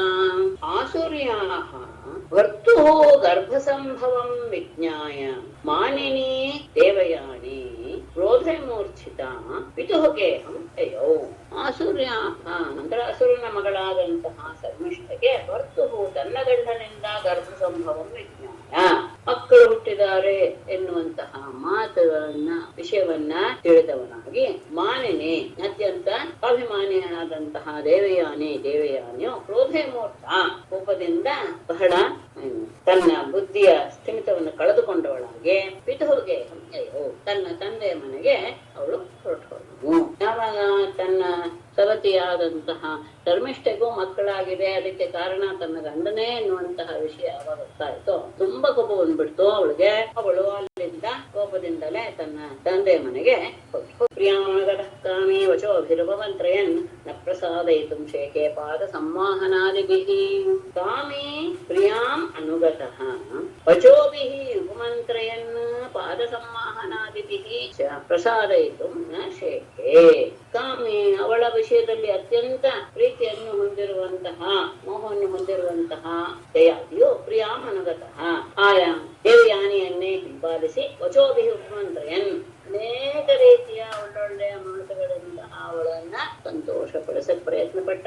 ಪಾದ ಸಂವಹನಾದಿಭಿ ಕಾಲು ಒತ್ತಿ ಎಲ್ಲ ರೀತಿಯ ಸೇವೆ ಮೊದಲಾದವುಗಳಿಂದಲೂ ಸಹ ಅವನು ಅವಳನ್ನ ಹೋಲಿಸ್ಕೊಳ್ಳಕ್ಕೆ ಪ್ರಯತ್ನ ಪಟ್ಟ. ಪ್ರಸಾದ ಇತ್ತು ಅವಳ ಮನಸ್ಸನ್ನ ಮುದುಗೊಳಿಸೋದಿಕ್ಕೆ ನಶೆಗೆ ಅವನಿಗೆ ಆಗಲಿಲ್ಲ. ದೇವಯಾನಿಯ ವಿಷಯದಲ್ಲಿ ಬಹಳ ಮೋಹ ಇತ್ತು, ಹಿಂದೆನೆ ಬಂದಿದೆ ಆ ವಿಷಯ. ಅವಳ ಮೇಲೆ ತನಗೂ ಮನಸ್ಸಾಗಿದೆ. ಆ ರೀತಿಯ ಮೋಹವನ್ನು ಹೊಂದಿದ್ದರಿಂದ ಏನೇನೋ ಒಳ್ಳೊಳ್ಳೆಯ ರೀತಿಯಿಂದ ಅವಳನ್ನ ಸಮಾಧಾನ ಪಡಿಸಕ್ಕೆ ಪ್ರಯತ್ನ ಪಟ್ಟ. ಅವಳ ಕಾಲ ಮೇಲೆ ಬಿದ್ದು ಅವಳ ಕಾಲನ್ನು ಒತ್ತಿ ಒತ್ತಿ ಸೇವೆ ಮಾಡುವುದಕ್ಕೆ ಎಲ್ಲ ರೀತಿಯನ್ನು ಮಾಡಿ ಸಮಾಧಾನ ಪಡಿಸಕ್ಕೆ ಪ್ರಯತ್ನ ಪಟ್ಟರು ಸಹ ಅವಳು ಅವನ ಮಾತನ್ನ ಕೇಳಲಿಲ್ಲ. ಅವಳು ತಂದೆ ಮನೆಗೆ ಹೊರಟು ಹೋಗಿ ಅಲ್ಲಿ ಹೋಗಿ ಅವಳು ಹೇಳಿ ಶುಕ್ರಸ್ತಮಾಹ ಕುಪಿತಃ ಸ್ತ್ರೀಕಾಮಾನ್ ಋತಪೂರುಷ ತ್ವಾಂಚರಾವಿಶತಾಂ ಮಂದ ವಿರೂಪಕರ್ಣೀನೃಣಾಂ. ಕುಪಿತಃ ಶುಕ್ರಃ ತಂ ಆಹ ಸ್ತ್ರೀಕಾಮ ನೃತಪೂರುಷ ಮಂದ ನೃಣಾಂ ವಿರೂಪಕರಣಿ ಜರ ತ್ವಾಂ ವಿಶತಾಂ. ಕುಪಿತಃ ಶುಕ್ರಃ ತಮ್ಮ ಅತ್ಯಂತ ಕೋಪ ಬಂದ್ಬಿಡ್ತು. ತಮ್ಮಗಳ ಹೇಳಿದ್ದನ್ನ ಕೇಳಿ ಅವನಿಂದನೇ ಹೋದ್ನಲ್ಲ, ಹೋಗಿದ್ದಾನೆ ಅಲ್ಲೇ ಹೋಗಿ ಅವನು ಇದನ್ ಮಾಡಿದ್ದು, ಸಮಾಧಾನ ಮಾಡ್ಸಕ್ ಹೋಗಿದ್ದು. ಅಂದ್ರೆ ತಂದೆ ಮನೆಗೆ ಹೋದ ಮೇಲೆ ಇವನು ಅವಳ ಹಿಂದೆನೆ ಹೋಗಿ ಸಮಾಧಾನ ಮಾಡ್ತಿದ್ದ. ಆಗ ಅವಳ ವಿಷಯವನ್ನ ಹೇಳಿದ್ದನ್ನೆಲ್ಲ ಕೇಳಿ ಶುಕ್ರಾಚಾರ್ಯರಿಗೆ ಕೋಪ ಬಂದ್ಬಿಡ್ತು. ಅವ್ರು ಹೇಳ್ತಾರೆ, ಸ್ತ್ರೀ ಕಾಮ, ನೀನು ಕಾಮಕನಾದವನು ಅಷ್ಟೇ ಅಲ್ಲ, ಅಮೃತ ಪುರುಷ ಕೊಟ್ಟ ಮಾತನ್ನ ನಡೆಸದೇ ಇರುವಂತವನು ಅಷ್ಟೇ ಅಲ್ಲ, ಮಂದ ಅಂದ್ರೆ ನೀನು ಬುದ್ಧಿಯನ್ನ ನೀನು ಕೆಡಿಸ್ಕೊಂಡ್ಬಿಟ್ಟಿದೀಯಾ ಅಂತಹ ನೀನು. ಮೂರು ಸಹ ಅವನಿಗೆ ಸಂಬೋಧನೆ, ಯಾರಿಗೆ? ಯಾಕೆ? ಹಾಗಾಗಿ ಋಣಾಂ ವಿರೂಪಕರಣಿ, ಮನುಷ್ಯರನ್ನ ರೂಪ ಕೆಡಿಸುವಂತಹ, ಮನುಷ್ಯರಿಗೆ ರೂಪ ಕೆಡಿಸುವಂತಹ ಜರ ಮುಪ್ಪು ಸ್ವಾಮಿ ನಿನ್ನನ್ನ ಪ್ರವೇಶಿಸಲಿ. ನೀನು ಕಾಮಕನಾಗೆ ಕೊಟ್ಟ ಮಾತನ್ನು ಸಹ ನಡೆಸಲಿಲ್ಲ, ಬುದ್ಧಿಯನ್ನು ಕಳ್ಕೊಂಡು ಈ ರೀತಿಯಾಗಿ ನಡ್ಕೊಂಡಿದ್ಯಾ. ಯಾಕೆ ಇದೆಲ್ಲ ಹೀಗೆಲ್ಲ ಆಯ್ತು ಅಂತ ಹೇಳಿದ್ರೆ, ನಿನ್ನಲ್ಲಿದ್ದಂತಹ ಯೌವನವೇ ಇದಕ್ಕೆ ಈ ರೀತಿಯಾದಕ್ಕೆ ಕಾರಣ ಆಗಿದೆ, ರೂಪ ಮತ್ತು ಯೌವನ. ಹಾಗಾಗಿ ನಿನಗೆ ಆ ರೀತಿಯಾದಂತಹ ರೂಪ ಯೌವನ ಎರಡು ಹೋಗುವಂತಹ ಮುಪ್ಪು ನಿನಗೆ ಬಂದು ಬಿಡಲಿ. ಎಲ್ಲರೂ ಯಾವ್ದನ್ನು ಬೇಡ ಅಂತ ಹೇಳ್ತಾರೋ, ಯಾರ ದೇಹವನ್ನು ಪೂರ್ತಿಯಾಗಿ ಕೆಲಸೇ ಬಿಡುತ್ತೋ ಅಂತಹ ಮುಪ್ಪು ನಿನಗೆ ಬರಲಿ ಅಂತ ಶಾಪ ಕೊಟ್ಟು. ಯಯಾತಿರುವಾಚ ಅತೃಪ್ತೋಸ್ಮೇತ್ಯ ಕಾಮಾನ ಬ್ರಹ್ಮನ್ ದುಹಿತರಿ ಸ್ಮತೆ ಯತ್ಯಸ್ಯತಾಂ ಕಥಾ ಕಾಮಂ ವಯಸಾಯೋಭಿದಾಸ್ಯತಿ. ಬ್ರಹ್ಮನ್ ತೇ ದುಹಿತರಿ ಕಾಮಾನಾಂ ಅತೃಪ್ತಃ ಅಸ್ಮಿ ಅದ್ಯ. ಇಲ್ಲಿ ಒಂದರಲ್ಲಿಯೇ ಇಬ್ಬರು ಮಾತು ಬಂದ್ಬಿಟ್ಟಿದೆ. ಅಂದ್ರೆ ಶಾಪದ ವಿಮೋಚನೆ ಎರಡು ಸಹ ಬಂದಿದ್ದಾರೆ. ನಂತರ ತುಂಬಾ ಕಡಿಮೆ ಶಬ್ದದಲ್ಲಿ ಹೆಚ್ಚು ವಿಷಯವನ್ನು ತಿಳಿಸಿದ್ದಾರೆ. ಯಹ ಅಭಿದಾಸ್ಯತಿ ವಯಸಾ ಯಥಾ ಕಾಮಂ ಯತ್ಯಸ್ಯತಾಂ. ಬ್ರಾಹ್ಮಣ ಶ್ರೇಷ್ಠನೇ ಯಾಕೆ ಮಾತಾಡೋದು? ತೇ ದುಹಿತರೆ, ನಿನ್ನ ಮಗಳ ವಿಷಯದಲ್ಲಿ ನಾನು ಕಾಮಾನಾಂ ಅತೃಪ್ತಃ ಅಸ್ಮಿ ಅಂತ. ನನ್ನ ವಿಷಯದ ಭೋಗಗಳು ಯಾವುದೂ ಸಹ ಇನ್ನೂ ಮುಗಿದಿಲ್ಲ. ನಿನ್ನ ಮಗಳ ಜೊತೆಗೆ ನಾನು ಸಂಸಾರ ಮಾಡ್ಬೇಕು, ಅವಳ ಜೊತೆಗೆ ಇನ್ನೂ ಅನೇಕ ಕಾಲ ಸುಖವಾಗಿರ್ಬೇಕು ಎನ್ನುವಂತಹ ಭಾವ ಇದೆ. ನಾನು ಇನ್ನೂ ಸಹ ಈ ಜೀವನದಲ್ಲಿ ತೃಪ್ತಿಗೊಂಡಿಲ್ಲ. ಅಷ್ಟೇ ಅಲ್ಲ, ಅವನು ಇನ್ನೂ ಒಂದು ಮಾತಾಡ್ತಾನೆ, ನಿನ್ನ ಮಗಳಿಗೂ ಸಹ ಈ ಪರಿಸ್ಥಿತಿ ಆಗತ್ತೆ ಎನ್ನುವಂತಹ ಭಾವವನ್ನು ಸಹ ಇದರಲ್ಲಿ ಪ್ರಕಟಪಡಿಸ್ತಾನೆ ಅಂತ. ನಿನ್ನ ಕುಮಾರಿಗೂ ಸಹ ಲೋಕದ ಈ ವಿಷಯೋಪಭೋಗಗಳಲ್ಲಿ ತೃಪ್ತಿ ಆಗಿಲ್ಲ ಅಂತ ಹೇಳಿ ಕೇಳಿಕೊಳ್ತಾನೆ. ಆಗ ಶುಕ್ರಾಚಾರ್ಯರು ಹೇಳ್ತಾರೆ, ಅಂದ್ರೆ ಅವ್ರಿಗೂ ಸ್ವಲ್ಪ ಹೌದು ತಾನು ಮಗಳ ವಿಷಯವನ್ನು ಅರ್ಧೇ ಬಿಟ್ಟೆ ಎನ್ನುವಂತಹ ಭಾವ ಬಂತು. ಹಾಗಾಗಿ ನನ್ನ ತಪ್ಪು ಆಯ್ತು, ನನಗೂ ಸಹ ಇನ್ನು ಆ ಭೋಗಗಳ ಆಸೆ ಮುಗಿದಿಲ್ಲ, ನಿನ್ನ ಮಗಳಿಗೂ ಸಹ ಅದು ಆಗಿಲ್ಲ. ಹಾಗಾಗಿ ಇದ್ರ ಬಗ್ಗೆ ನನಗೆ ಏನಾದ್ರು ಶಾಪ ಕೊಡಬೇಕು ಅಂತ ಕೇಳಿಕೊಂಡನ್ನ ಆಗ ಶುಕ್ರಾಚಾರ್ಯ ಹೇಳ್ತಾರೆ, ಯಹ ಅಭಿದಾಸ್ಯತಿ ಅಂದ್ರೆ ಯಾರು ಇದನ್ನ ಸ್ವೀಕರಿಸ್ತಾರೋ, ಯಾವ್ದನ್ನ ಮುಪ್ಪು ಅಂತ ಅರ್ಥ. ಮುಂದೆ ಅವನ ಅಂತ ತಗೊಳ್ಬೇಕು. ತಸ್ಯ ವಯಸ್ಸ, ಆತನ ವಯಸ್ಸಿನೊಡನೆ ಯಥಾಕಾಮಂ ಅಂದ್ರೆ ಎಷ್ಟು ದಿವಸ ಬೇಕೋ ಅಷ್ಟು ದಿವಸದವರೆಗೆ ನೀನು ಬದಲಾವಣೆ ಮಾಡಿಕೊಳ್ಳಿ. ಅವನ ವಯಸ್ಸಿನ ನಿನಗೆ, ನಿನ್ನ ವಯಸ್ಸನ್ನ ಅವನಿಗೆ ಕೊಟ್ಟು ಈ ರೀತಿಯಾಗಿ ಬದಲಾವಣೆ ಮಾಡ್ಕೊಳ್ಳಿ. ಯಾವಾಗ ಮುಪ್ಪು ಆಗ್ಲಿ ಎನ್ನುವಂತಹ ಶಾಪ ಬಂದ್ಬಿಡ್ತು, ಆಗ ಆತ ನನ್ನ ತಪ್ಪಾಗೋಯ್ತು, ನನ್ನ ಮೇಲೆ ನೀವು ಅನುಗ್ರಹ ಮಾಡಲೇಬೇಕು, ಮತ್ತೆ ನಾನು ಜೀವನದಲ್ಲಿ ಯಾವ ರೀತಿಯ ಇದನ್ನು ಹೊಂದಿಲ್ಲ, ತೃಪ್ತಿಯನ್ನು ಹೊಂದಿಲ್ಲ ನನ್ನ ಜೀವನದಲ್ಲಿ, ನಿನ್ನ ಮಗಳ ವಿಷಯದಲ್ಲಿಯೂ ಹಾಗೇನೆ. ಹಾಗಾಗಿ ಇದೇ ನನ್ನ ಕಾರುಣ್ಯದಿಂದಲೇ ನಾನಿರುವ ಹಾಗೆ ಮಾಡು ಅಂತ ಕೇಳ್ಕೊಳ್ತಾರೆ. ಆಗ ಶುಕ್ರರಿಗೂ ಸಹ ಸ್ವಲ್ಪ ಕೋಪ ತಣ್ಣಗಾಗಿರುತ್ತೆ. ಆಗ ಹೇಳ್ತಾರೆ, ಆದ್ರೆ ಶಾಪ ಕೊಟ್ಟ ಮೇಲೆ ಅದನ್ನ ಹಿಂತಗೊಳಕ್ ಆಗೋದಿಲ್ಲ, ಅದು ಅಸಂಭವ. ಹಾಗಾಗಿ ನಿನ್ನ ವಯಸ್ಸನ್ನ ಒಪ್ಪಿಕೊಂಡು ಇನ್ನೊಬ್ಬ ತನ್ನ ತಾರುಣ್ಯವನ್ನು ನಿನಗೆ ಕೊಡೋದಕ್ಕೆ ಯಾರಾದ್ರೂ ಒಪ್ಪಿಕೊಂಡ್ರೆ ಹಾಗೆ ನೀವಿಬ್ಬರು ನಿಮ್ಮ ಆ ವಯಸ್ಸನ್ನ ಬದಲಾವಣೆ ಮಾಡ್ಕೊಳ್ಬಹುದು ಅಂತ ಶಾಪದ ಒಂದು ವಿಮೋಚನೆಯನ್ನು ಸಹ ಹೇಳಿಕೊಡ್ತಾರೆ. ಇತಿ ಲಬ್ಧ ವ್ಯವಸ್ಥಾನ ಪುತ್ರಂ ಜ್ಯೇಷ್ಠಂ ಅವೋಚತ ಯದೋತಾದ ಪ್ರತಿಕ್ಷೇಮ ಜರಾಂ ದೇಹಿ ನಿಜಮ್ಮಯ. ಮುಂದೆ ಹೇಳ್ತೇನೆ. ಮಾತಾಮಹ ಕೃತಾಂ ವತ್ಸ ತೃಪ್ತೋ ವಿಶೇಷ್ವಹಂ ವಯಸಾ ಭವದೀಯೇನ ರಂಸೇ ಗಜವಯಾಸ್ಸಮಾಹ. ಇತಿ ಲಬ್ಧ ವ್ಯವಸ್ಥಾನಃ ಜ್ಯೇಷ್ಠಂ ಪುತ್ರಂ ಅವೋಚತ ತಾತ ಯದೋ ಇಮಾಂ ಜರಾಂ ಪ್ರತೀಕ್ಷ ನಿಜಂ ವಯಃ ದೇಹಿ ವತ್ಸ. ಮಾತಾಮಹ ಕೃತಾಂ ಇಮಾಂ ಜರಾಂ ಅಂತ ಅಲ್ಲಿಗೆ ತಗೊಳ್ಬೇಕು. ಮಾತಾಮಹ ಕೃತಾಂ ಅನ್ನೋದು ಜರಾಂ ಅನ್ನೋದು ಜನ. ಅಹಂ ವಿಷಯೇಷು ನ ತೃಪ್ತಃ ಭವದೀಯೇನ ವಯಸಾ ಕತಿಪಯಾಹ ಸಮಾಹರಂಸೆ ಇತಿ ಲಬ್ಧ ವ್ಯವಸ್ಥಾನಃ. ಈ ರೀತಿಯಾಗಿ ಪರಿಹಾರ ಎನ್ನುವುದನ್ನ ಪಡೆದುಕೊಂಡಂತಹ, ಅಂದ್ರೆ ಜರೆ ಎನ್ನುವುದನ್ನ ನಾವು ಇನ್ನೊಬ್ಬರಿಗೆ ಕೊಟ್ಟು ಅವರ ಇದನ್ನ ತಗೊಳ್ಬಹುದು ಎನ್ನುವಂತಹ ಒಂದು ಸಮಾಧಾನದ ಮಾತನ್ನು ತೆಗೆದುಕೊಂಡಂತಹ ಯಯಾತಿಯು ಜ್ಯೇಷ್ಠಂ ಪುತ್ರಂ ಅಭೋಚಿತ. ಮೊದಲಿನ ಯದು ಮತ್ತು ತುರ್ವಸವನ್ನು ದೇವಯಾನಿಯ ಮಕ್ಕಳು, ಅವರಲ್ಲಿ ಜ್ಯೇಷ್ಠನಾದಂತಹ ಯದುವನ್ನ ಕುರಿತು ಹೇಳ್ತಾನೆ.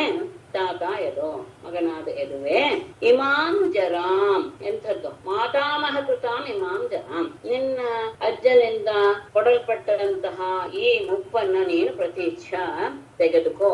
ನಿಜಂ ವಯಃ ದೇಹಿ, ನಿನ್ನ ವಯಸ್ಸನ್ನ ನನಗೆ ಕೊಡು. ವತ್ಸ, ಮಗನೇ, ವಿಶೇಷ ಅಹಂ ನ ಕೃತ, ನಾನು ಇನ್ನೂ ವಿಷಯದ ಸುಖದಲ್ಲಿ ಯಾವ ರೀತಿಯ ತೃಪ್ತಿಯನ್ನು ಹೊಂದಿಲ್ಲ, ಹಾಗಾಗಿ ನಿನ್ನ ವಯಸ್ಸನ್ನ ನನಗೆ ಕೊಡು. ಭವದೀಯೇನ ವಯಸ್ಸ, ನಿನ್ನ ಕಾರುಣ್ಯವನ್ನು ಪಡೆದಂತಹ ನನ್ನಿಂದ ನಾನು ಕರಿಮಯಾಹ ಸಮಾಹರಂಸೆ, ಅನೇಕ ವರ್ಷಗಳವರೆಗೆ ಅಥವಾ ಕೆಲವು ವರ್ಷಗಳವರೆಗೆ ನಾನು ಲೌಕಿಕ ಸುಖವನ್ನ ಅನುಭವಿಸ್ತೇನೆ.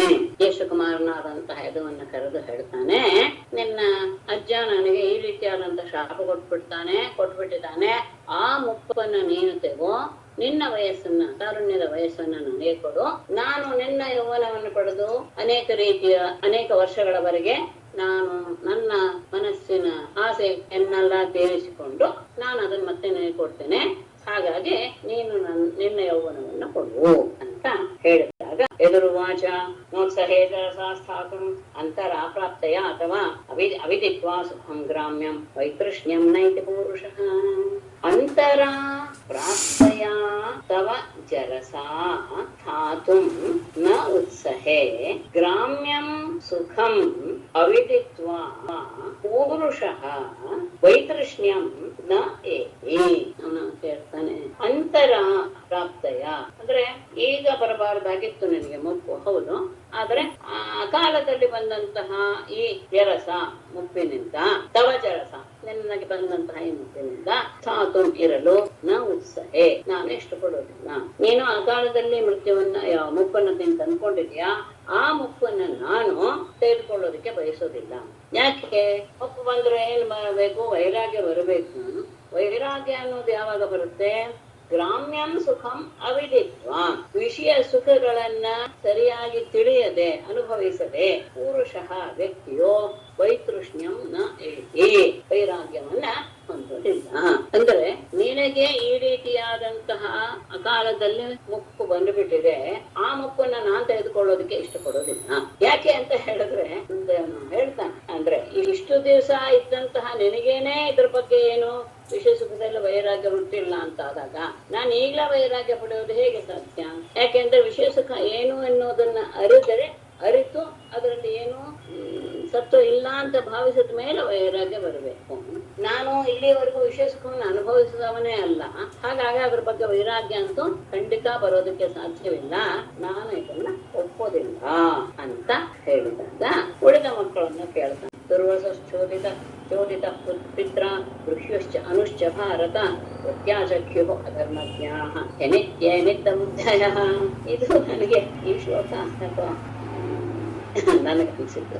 ಭಾರತ ಪಿತ್ರ ಚೋರಿತಃ ದುರ್ವಸುಃ ದುಷ್ಯುಃ ಚ ಅನುಃ ಚ ಅಧರ್ಮಜ್ಞಾಃ ಅನಿತ್ಯೇ ನಿತ್ಯಬುದ್ಧಯಃ ಪ್ರತ್ಯಾಚಕ್ಯು ಹಿ. ಭಾರತ ಪರೀಕ್ಷಿತನೇ, ಪಿತ್ರ ತಂದೆಯಿಂದ ಚೋದಿತ ಕೇಳಲ್ಪಟ್ಟ, ಅಂದ್ರೆ ನನ್ನ ಮಕ್ಕಳನ್ನು ತೆಗೆದುಕೊಂಡು ನಿನ್ನ ಯೌವನವನ್ನು ಕೊಡುವಂತ 3 ಜನ ಮಕ್ಕಳನ್ನು ಕೇಳಿದ. ತುರ್ವಸುಹು ದುಷ್ಯುಹು ಚ ಅನುಷ, ಇವರು 3 ಜನರನ್ನು ಕೇಳಿದಾಗ ಅವರು 3 ಜನರು ಸಹ ಅಧರ್ಮಜ್ಞ, ಧರ್ಮವನ್ನ ಸರಿಯಾಗಿ ತಿಳಿದೇ ಇರುವಂತದ್ದು ಅಥವಾ ಧರ್ಮದ ವಿಷಯವನ್ನ ಅರಿದೇ ಇರುವಂತಹ ಅವರು ಅನಿತ್ಯ ನಿತ್ಯ ಬುದ್ಧಯ, ಈ ಅನಿತ್ಯವಾದದ್ದು ಒಂದಲ್ಲ ಒಂದು ದಿವಸ ಈ ಶರೀರ ನಾಶವಾಗುವುದೇ ಎನ್ನುವಂತಹ ಜ್ಞಾನವನ್ನ ಅದೇ ನಿತ್ಯ ಅಂತ ಭಾವಿಸಿದವಂತರು, ಜ್ಞಾನವನ್ನು ಪಡೆದೇ ಇರೋರು ಅಥವಾ ಆ ಶರೀರವನ್ನು ನಿತ್ಯ ಅಂತ ಭಾವಿಸಿದಂತಹ ಅವರು ಪ್ರತ್ಯಾಚಕ್ಯು ಹಿ, ತಂದೆಯ ಆಜ್ಞೆಯನ್ನ ತಿರಸ್ಕರಿಸಿ ಬಿಟ್ಟರು. 3 ಜನ ಮಕ್ಕಳನ್ನು ಅಂದ್ರೆ ದೇವಯಾನಿ ಅನ್ನೊಬ್ಬ ಮಗ ತುರುವಸು, ಧರ್ಮಿಷ್ಠೆಯ ಮೊದಲನೇ ಇಬ್ಬರು ಮಕ್ಕಳು ಋಷಿ ಮತ್ತು ಅನು, 3 ಜನರನ್ನು ಸಹ ಕೇಳಿದ್ದಾರೆ. ಅವರು ಅಂದ್ರೆ ತಂದೆಯ ಮಾತನ್ನ ತಿರಸ್ಕರಿಸಬಾರದು ಎನ್ನುವಂಥದ್ದು ಧರ್ಮ. ಆ ಧರ್ಮವನ್ನ ಅರಿತೇ ಇದ್ದಂತಹವರು. ಅಷ್ಟೇ ಅಲ್ಲ, ಈ ಶರೀರ ಯಾವಾಗ್ಲೂ ಹೀಗೆ ಇರುತ್ತೆ, ನಾ ಯಾವಾಗ್ಲೂ ಹೀಗೆ ಇರ್ತೀನಿ ಎನ್ನುವಂತಹ ಆ ಅಜ್ಞಾನವನ್ನ ಇಟ್ಟುಕೊಂಡಂತಹವರು ತಂದೆಯ ಮಾತನ್ನ ತಿರಸ್ಕರಿಸಿದರು. ಅಪ್ರಚ್ಛ ತನಯಂ ಪೂರ್ವಂ ವಯಸೋನಂ ಗುಣಾಧಿಕಂ ನತ್ವಂ ಅಗ್ರಜವದ್ವತ್ಸ ಮಾಂ ಪ್ರತ್ಯಾಖ್ಯಾತುಮರ್ಹಸಿ. ತನಯಂ ವಯಸೋನಂ ಗುಣಾಧಿಕಂ ಪೂರ್ವಂ ಅಪೃಚ್ಛತ್ ವತ್ಸ ತ್ವಂ ಅಗ್ರಜವತ್ ಮಾಂ ಪ್ರತ್ಯಾಖ್ಯಾತುಂ ನ ಅರ್ಹಸಿ. ತನಯಂ ಮಗನಾದಂತಹ, ವಯಸ್ಸ ಓನ ವಯಸ್ಸಿನಿಂದ ಅವನು ಸಣ್ಣವನು, ಕೊನೆಯವನು ಅವನೇ. ಅಷ್ಟೇ ಅಲ್ಲ, ಆದ್ರೆ ಗುಣಾಧಿಕಂ ಅತ್ಯಂತ ಗುಣಶಾಲಿ ಅಂತಹ ಪೂರ್ವಂ ಮಗನಾದ ಪೂರ್ವವನ್ನು ಅಪೃಚ್ಛತ್ ಕೇಳಿದ. ಅಥವಾ ತನಯಂ ಪೂರ್ವಂ ಅಪೃಚ್ಛತ್ ಹಾಗೆ ತಗೊಳ್ಳೆ. ವಯಸ್ಸ ಸಣ್ಣ ವಯಸ್ಸಿನಾದರೂ ಸಹ ಗುಣದಲ್ಲಿ ಅತ್ಯಂತ ಶ್ರೇಷ್ಠನಾದಂತಹ ಜ್ಯೇಷ್ಠನಾದಂತಹ ಮಗನಾದ ಪೂರ್ವನ್ನ ಕೇಳಿದ.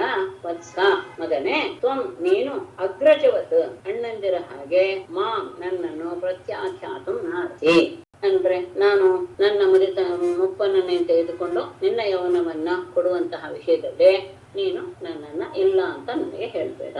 ಅಣ್ಣಂದ್ರು ಹೇಗೆ ನನ್ನನ್ನ ತಿರಸ್ಕರಿಸ್ಬಿಟ್ರು ಹಾಗೆ ನೀನು ನನ್ನನ್ನ ತಿರಸ್ಕರಿಸಬೇಡ. ಯಾಕಂದ್ರೆ ಅವನ ಬಗ್ಗೆ ಗೊತ್ತಿತ್ತು ಯಾರಿಗೂ ಅತ್ಯಂತ ಗುಣಶಾಲಿ ಧರ್ಮಜ್ಞ ಅಂತ. ಹಾಗಾಗಿ ಅವನನ್ನ ಆ ರೀತಿಯಾಗಿ ಕೇಳ್ಕೊಳ್ತಾನೆ. ಪೂರ್ವರುವಾಚ ಕೋನಲೋಕೆ ಮನುಷ್ಯೇಂದ್ರ ವಿದುರಾತ್ಮಕವಸ್ತುಮಾನ್ ಪ್ರತಿಕರ್ತುಂ ಕ್ಷಮೋ ಯಸ್ಯ ಪ್ರಸಾದಾತ್ ವಿಂದತೆ ಪರಂ. ಮನುಷ್ಯೇಂದ್ರ ಆತ್ಮಕೃತಃ ಪಿತುಃ ಪ್ರತಿಕರ್ತುಂ ಲೋಕೆ ಕೋನು ಕ್ಷಮಃ ಯಸ್ಯ ಪ್ರಸಾದಾತ್ ಪರಂ ವಿಂದ್ರತೆ. ಮನುಷ್ಯೇಂದ್ರ ರಾಜನೇ ಅಥವಾ ತಂದೆ ಆತ್ಮಕೃತಃ ಅಂದ್ರೆ ತನ್ನ ದೇಹವನ್ನ ಸೃಷ್ಟಿಸಿದಂತಹ ಪಿತುಹು ತಂದೆ ವಿಷಯದಲ್ಲಿ ಪ್ರತಿಕರ್ತು ಅಂದ್ರೆ ಆತ ನನಗೆ ತನ್ನ ದೇಹವನ್ನು ಕೊಟ್ಟಿದ್ದಾನೆ ಅನ್ನೋದಾದ್ರಿಂದ ಉಪಕಾರ ಪಡ್ಕೊಂಡಾಯ್ತು. ಪ್ರತ್ಯೇಕ ರೂಪದಲ್ಲಿ ಲೋಕದಲ್ಲಿ ಸಹ ಪುಮಾನ್ ಕ್ಷಮಃ ಯಾವ ಮನುಷ್ಯನು ತಾನೇ ಸಮರ್ಥನಾಗ್ತಾನೆ ಅಂದ್ರೆ ಅವನು ನನಗೆ ಶರೀರವನ್ನೇ ಕೊಟ್ಟಿದ್ದಾನೆ ತಂದೆ ಅಂತ ಹೇಳಿದಾಗ ಅವನಿಗೆ ಯಾವ ರೀತಿಯ ಉಪಕಾರ ಮಾಡಿದ್ರು ಸಹ ಅದು ಕಡಿಮೆನೇ ಆಗುತ್ತೆ. ಯಾಕೆ ಅಂದ್ರೆ ಯಸ್ಯ ಪ್ರಸಾದಾತ್ ಯಾವ ತಂದೆಯ ಅನುಗ್ರಹದಿಂದಲೇ ಪರಂ ಇಂದಲೇ ಅತ್ಯಂತ ಉಚ್ಚ ಮಟ್ಟದ ಸ್ಥಾನವನ್ನು ಪಡೆಯೋದಕ್ಕೆ ಸಾಧ್ಯ ಈ ಶರೀರ ಇರುತ್ತೆ. ಈ ಶರೀರ ಬಂದಿರೋದು ತಂದೆ. ಹಾಗಾಗಿ ತಂದೆಯ ಆ ಋಣವನ್ನ ಯಾವುದೇ ಒಂದು ಉಪಕಾರ ಮಾಡಿಯೂ ಸಹ ತಿಳಿಸಕ್ಕೆ ಆಗೋದೇ ಇಲ್ಲ. ಹಾಗಾಗಿ ನಾನ್ ಮಾಡ್ತೇನೆ ಅನ್ನೋದು ಮುಂದಿನ ಮಾತು. ಯಾಕೆಂದ್ರೆ ನಾವು ಈ ಶರೀರದಿಂದ ಉತ್ತಮ ಸ್ಥಾನವನ್ನು ಪಡಿತೇವೆ, ಪರಮಪದವನ್ನು ಪಡಿತೇವೆ ಅಂದ್ರೆ ಅದಕ್ಕೆ ಕಾರಣ ಈ ಶರೀರ ಬಂದಿದ್ದು ತಂದೆಯಿಂದ. ತಂದೆ ನಮಗೆ ಕೊಟ್ಟಂತಹ ಅದು ಒಂದು ಋಣ. ಹಾಗಾಗಿ ಈ ತಂದೆಯ ಉಪಕಾರವನ್ನ ನಾನು ಪ್ರತ್ಯುಪಕಾರ ಮಾಡಿ ತೀರಿಸ್ತೀನಿ ಅಂತ ಹೇಳೋದು ಸಾಧ್ಯವೇ? ಉತ್ತಮಶ್ಚಿಂತಿತಂ ಕುರ್ಯಾತ್ ಪ್ರೋಕ್ತಕಾರ್ಯೇತು ಮಧ್ಯಮಃ ಅಧಮೋ ಅಶ್ರದ್ಧೆಯ ಕುರ್ಯಾತ್ ಅಕರ್ತ ಉಚ್ಚರಿತಂ ಪಿತುಃ. ಇದೊಂದು ವಿಶೇಷ ಹೇಳನೆ. ಉತ್ತಮಃ ಚಿಂತಿತಂ ಕುರ್ಯಾತ್ ಮಧ್ಯಮಃ ತು ಪ್ರೋಕ್ತಕಾರಿ ಕುರ್ಯಾತ್ ಅಂತ ಎಲ್ಲ ಕಡೆ. ಅಧಮಃ ಅಶ್ರದ್ಧೆಯ ಕುರ್ಯಾತ್ ಅಕರ್ತ ಪಿತುಃ ಉಚ್ಚರಿತಂ. ಉತ್ತಮ ಉತ್ತಮನಾದಂತಹ ಮಗ ಚಿಂತಿತಂ ಕುರ್ಯಾತ್ ತಂದೆಯ ಮನಸ್ಸಿನಲ್ಲಿ ಏನಾದ್ರು ಬಂದರೂ ಸಾಕು ಆ ಮಾತು ಅವನ ಬಾಯಿಂದ ಹೊರಬರಕ್ ಮೊದಲೇನೆ ನೆರವೇರಿಸುವವನೇ ಉತ್ತಮನಾಗ್ತಾನೆ. ಮಧ್ಯಮನಾದವನು ಅಥವಾ ಹೇಗೆ ಇಟ್ಟುಕೊಂಡೇ ಬೇಕಾದ್ರೆ ಚಿಂತಿತಂ ಕುರ್ಯಾತ್ ಉತ್ತಮ ಪ್ರೋಕ್ತಕಾರೀತು ಮಧ್ಯಮಃ ಅಶ್ರದ್ಧೆಯ ಕುರ್ಯಾತ್ ಅಧಮಃ ಅಕರ್ತ ಪಿತುಃ ಉಚ್ಚರಿತಂ. ಹೇಳಿದ್ದು ಚಿಂತೆ ಇದು ಸ್ವಲ್ಪ ಹೆಚ್ಚು ಗಂಭೀರವಾದ ಅರ್ಥ ಕೊಡುತ್ತೆ ಅಂತ. ಮನಸ್ಸಿನಲ್ಲಿ ಚಿಂತೆ ಮಾಡಿದ್ದನ್ನೇ ಯಾರು ಮಾಡ್ತಾನೋ ಅವನು ಉತ್ತಮ. ಪ್ರೋಕ್ತಕಾರೀತು ಮಧ್ಯಮಃ ಅವನು ಹೇಳಿದ ಮೇಲೆ ಆ ಕೆಲಸವನ್ನು ಮಾಡುವಂತವನು ಮಧ್ಯಮನಾಗ್ತಾನೆ. ಅಶ್ರದ್ಧೆಯ ಕುರ್ಯಾತ್ ಅಧಮಃ ಆಜ್ಞೆಯನ್ನು ಬಂದ ಮೇಲೂ ಸಹ ಅದನ್ನ ಹೇಗೋ ಒಂದು ಹೇಳಿದ್ನಲ್ಲ ಎನ್ನುವಂತಹ ಭಾವದಿಂದ ಶ್ರದ್ಧೆ ಇಲ್ಲದೆ ಮಾಡುವಂತವನು ಅಧಮನಾಗ್ತಾನೆ. ಆದರೆ ಮಾಡದೇನೆ ಇರ್ತಾನಲ್ಲ ಅಕರ್ತ ಅವನ ಆಜ್ಞೆಯನ್ನು ಪಾಲಿಸದೇ ಇರುವಂತವನು ಪಿತುಃ ಉಚ್ಚರಿತಂ ತಂದೆಯು ದೇಹದಿಂದ ಹೊರಬಂದ ಮಲದ ರೂಪದಲ್ಲಿ. ಇವರು ಹೇಳುವಂತಹ ಮಾತು ತಂದೆಯ ಮಾಡಿದ ಉಪಕಾರಕ್ಕೆ ಪ್ರತ್ಯುಪಕಾರ ಮಾಡುವಂತಹ ಸಾಧ್ಯವೇ ಇಲ್ಲ ಯಾರಿಗೂ ಸಹ. ಯಾಕೆಂದ್ರೆ ಈ ಲೋಕದಲ್ಲಾಗಲೇ ಪರಲೋಕದಲ್ಲಾಗಲೇ ಸುಖವನ್ನು ಪಡಿತಾನೆ ಅಂದ್ರೆ ಅದು ತಂದೆಯ ಹಾಗಾಗಿ ಯಾರು ತಂದೆಯ ಮನಸ್ಸಿನ ಅಭಿಪ್ರಾಯವನ್ನ ತಿಳಿದುಕೊಂಡು ಅವನ ಬಾಯಿಂದ ಬರಕ್ ಮೊದಲೇ ನಡೆಸಿಬಿಡ್ತಾನೋ ಅವನು ನಿಜವಾಗಿ ಉತ್ತಮ ಪುತ್ರ. ತಂದೆಯ ಮಾಯಿಂದ ಹೇಳಿಸ್ಕೊಂಡ ಮೇಲೆ ಕೆಲಸ ಮಾಡುವಂಥವನು ಮಧ್ಯಮನಾಗ್ತಾನೆ. ತಂದೆ ಹೇಳಿದ ಮೇಲೆಯೂ ಸಹ ಅದನ್ನ ಅಶ್ರದ್ಧೆಯಿಂದ ಮಾಡುವಂಥವನು ಅಧಮ. ತಂದೆ ಹೇಳಿದ ಕಾರ್ಯವನ್ನ ಅಶ್ರದ್ಧೆಯಿಂದಲೂ ಸಹ ಮಾಡದೇ ಇರುವಂಥವನು ಅವನು ಅತ್ಯಂತ ನೀಚನ ಭಾವವನ್ನು ಹೊಂದ್ತಾನೆ ಅಂತ ಹೇಳಿ ಇತಿ ಪ್ರಮುದಿತ ಪೂರ್ವ ಪ್ರತ್ಯಗಣ್ಣ ಜರಾಂ ಪಿತುಃ ಸ್ವಪಿ ತದ್ವಯಸ ಕಾಮಾರ್ಥಾವತ್ ಯುಜುಷೇ ನೃಪ ಇತಿ ಪ್ರಮುದಿತಃ ಪಿತುಃ ಜರಾಂ ಪ್ರತ್ಯಗೃಹ್ಣಾತ್ ಸಹ ಅಪಿ ತತ್ ನೃಪ ಸಹ ಅಪಿ ತದ್ವಯಸ ಯಥಾವತ್ ಕಾಮಾನ್ ಯುಜುಷೇ ಇತಿ ಈ ರೀತಿಯಾಗಿ ಪೂರ್ವ ಪ್ರಮುದಿತಃ ಸಂತೋಷದಿಂದಲೇ ಪಿತುಃ ಜರಾಂ ಪ್ರತ್ಯಗೃಹ್ಣಾತ್ ತಂದೆಯ ಆ ಮುಪ್ಪನ್ನು ಅವನು ಸ್ವೀಕರಿಸಿದ. ಸೋಪಿ ಯಯಾತಿಹ ನೃಪ ಸಂಬೋಧನೆ ರಾಜನೆ ಸೋಪಿ ಆ ಯಯಾತಿಯು ಸಹ ತದ್ವಯಸ ಮಗನ ತಾರುಣ್ಯದ ವಯಸ್ಸನ್ನ ಸ್ವೀಕರಿಸಿ ಯಥಾವತ್ ಹಿಂದಿನಂತೆ ಕಾಮಾನ್ ತನ್ನ ಲೌಕಿಕ ಆಸೆಯನ್ನೆಲ್ಲ ವಿಷಯಗಳನ್ನೆಲ್ಲವನ್ನು ಸಹ ಜುಜುಷೆ ಸೇರಿದ. ಹಾಗಾಗಿ ಇಷ್ಟು ತಂದೆಯ ಮಾತನ್ನ ನಡೆಸಬೇಕಾದದ್ದು ಉತ್ತಮನಾದ ಮಗನ ಕರ್ತವ್ಯ ಅಂತ ಹೇಳಿ ಬಹಳ ಸಂತೋಷದಿಂದಲೇ ತನ್ನ ಯೌವನವನ್ನು ತಂದೆಗೆ ಕೊಟ್ಟು ಅವನ ಮುಪ್ಪನ್ನ ತಾನು ತೆಗೆದುಕೊಂಡ. ಆಮೇಲೆ ತನ್ನ ಪುತ್ರನಿಂದ ಬಂದಂತಹ ಆ ಯೌವನದ ವಯಸ್ಸಿನಲ್ಲಿ ಯಥೇಷ್ಟವಾಗಿ ವಿಷಯ ಸುಖಗಳನ್ನ ಅನುಭವಿಸ್ತಾ ಅವನು ತನ್ನ ಇಚ್ಛೆಯನ್ನು ಪೂರೈಸಿಕೊಂಡ. ಹೇಗೆ ಸಪ್ತದೀಪಪದಿ ಸಮ್ಯಕ್ ಪಿತೃವತ್ಪಾಲಯನ್ ಪ್ರಜಾಃ ಯಥೋಪಜೋಷಂ ವಿಷಯಾನ್ ಯುಜುಷೇ ಅವ್ಯಾಹತೇಂದ್ರಿಯಃ ಪ್ರಜಾಃ ಪಿತೃವತ್ ಪಾಲಯನ್ ಸಮ್ಯಕ್ ಪಾಲಯನ್ ಸಪ್ತದ್ವೀಪಪತಿಃ ಯಥೋಪಜೋಷಂ ಅವ್ಯಾಹತೇಂದ್ರಿಯಃ ವಿಷಯಾನ್ ಯುಜುಷೇ ಪ್ರಜಾಃ ಪ್ರಜೆಗಳನ್ನ ಸಮ್ಯಕ್ ಪಿತೃವತ್ ಪಾಲಯನ್ ವೃದ್ಧ ರೀತಿಯಲ್ಲಿ ತಂದೆಯ ಹಾಗೆ ಅವರನ್ನೆಲ್ಲರನ್ನು ರಕ್ಷಣೆ ಮಾಡ್ತಾ ಇರುವಂತಹ ಅವನು ಯಯಾತಿಯು ಸಪ್ತದ್ವೀಪಪತಿ 7 ದ್ವೀಪಗಳಿಗೂ ಒಡೆಯನಾದಂತಹ ಯಥೋಪಜೋಷಂ ತನ್ನ ಆ ವಯಸ್ಸಿಗೆ ತಕ್ಕ ರೀತಿಯಲ್ಲಿ ಯಾವ್ದು ಸೇವಿಸಬಹುದು ಅದೆಲ್ಲವನ್ನು ಸಹ ಅವ್ಯಾಹತೇಂದ್ರಿಯ ಯಾವ ಅಡೆತಡೆ ಇಲ್ಲದೆ ಇರುವ ಇಂದ್ರಿಯವುಳ್ಳವನಾಗಿ ತಾರುಣ್ಯದಿಂದ ಹೇಳುವಂಗೆ ವಿಷಯ ಅಂತಿದೆ. ಲೌಕಿಕವಾದ ಎಲ್ಲ ವಿಷಯಗಳನ್ನು ಸಹ ಅವನು ಅನುಭವಿಸಿದ. ಎಲ್ಲ ಪ್ರಜೆಗಳನ್ನೆಲ್ಲ ಯೋಗ್ಯ ರೀತಿಯಲ್ಲಿ ಪಾಲಿಸಿದ. ಮತ್ತೆ 7 ದೀಪಗಳಿಗೂ ಅವನು ಒಡೆಯ ಬೇರೆ. ಹಾಗಾಗಿ ಆ ಸಂದರ್ಭದಲ್ಲಿ ಯಾವ ರೀತಿಯಲ್ಲಿ ಲೌಕಿಕ ವಿಷಯಗಳ ಭೋಗಗಳನ್ನು ಅನುಭವಿಸಬೇಕು ಅದೆಲ್ಲವನ್ನು ಅಡೆತಡೆ ಇಲ್ಲದೆ ಅವನು ಅನುಭವಿಸಿದ.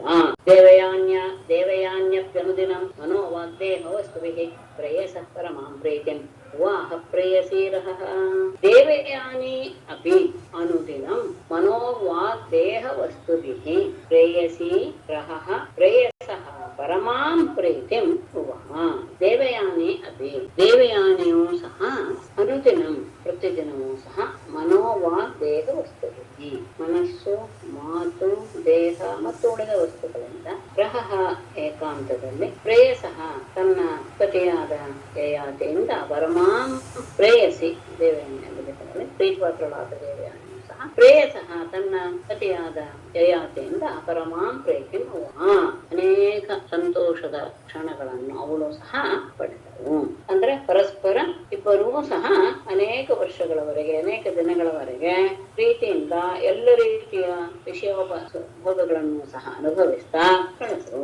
ಅಯಜ್ಞ ಪುರುಷಂ ಕೃತಭಿರ್ಭೂರಿ ದಕ್ಷಿಣೈಃ ಸರ್ವದೇವಮಯಂ ದೇವಂ ಸರ್ವವೇದಮಯಂ ಹರಿಂ ಸರ್ವದೇವಮಯಂ ದೇವಂ ಸರ್ವವೇದಮಯಂ ಹರಿಂ ಯಜ್ಞ ಪುರುಷಂ ಭೂರಿರಕ್ಷಣೈಃ ದಕ್ಷಿಣೈಃ ಕೃತುಭಿಃ ಅಯಯಾತಿಯು ಸರ್ವದೇವಮಯಂ ಎಲ್ಲ ದೇವತೆಗಳ ಸ್ವರೂಪನಾದಂತಹ ದೇವನಾದ ಸರ್ವವೇದಮಯಂ ಎಲ್ಲ ವೇದಗಳ ಸ್ವರೂಪನಾದಂತಹ ಹರಿಯಾದ ಮತ್ತು ಯಜ್ಞ ಪುರುಷನಾದಂತಹ ಹರಿಂ ಭೂರಿ ದಕ್ಷಿಣೈಃ ಕೃತುಭಿಃ ಅತ್ಯಂತ ಉತ್ತಮೋತ್ತಮವಾದಂತಹ ದಕ್ಷಿಣೆಗಳನ್ನು ಹೊಂದಿರುವಂತಹ ಕೃತುಭಿಃ ಯಾಗಗಳಿಂದ ಅಯಜತ್ ಯಾತಕ ಮಾಡಿದ. ಅಂದ್ರೆ ಆ ಯಾಗಗಳಲ್ಲಿ ಕೆಲವು ಅತ್ಯಂತ ವ್ಯಯಕರವಾದಂತಹ ಯಾಗಗಳು. ಅದರಲ್ಲಿ ಬರುವಂತಹ ವಸ್ತುಗಳು ಹಾಗೆ ಉತ್ತಮೋತ್ತಮವಾದದ್ದೇ ಆಗಿರ್ಬೇಕು, ಕೊಡುವ ದಕ್ಷಿಣೆಗಳು ಹಾಗೆ ಇರಬೇಕು ಇತ್ಯಾದಿ ಇರೋದ್ರಿಂದ ಅಂತಹ ಉತ್ತಮೋತ್ತಮವಾದಂತಹ ಯಾಗಗಳನ್ನ ಮಾಡ್ತಾ ಯಜ್ಞ ಪುರುಷನಾದಂತಹ ಪರಮಾತ್ಮನನ್ನ ಅವನು ಆರಾಧಿಸಿದ.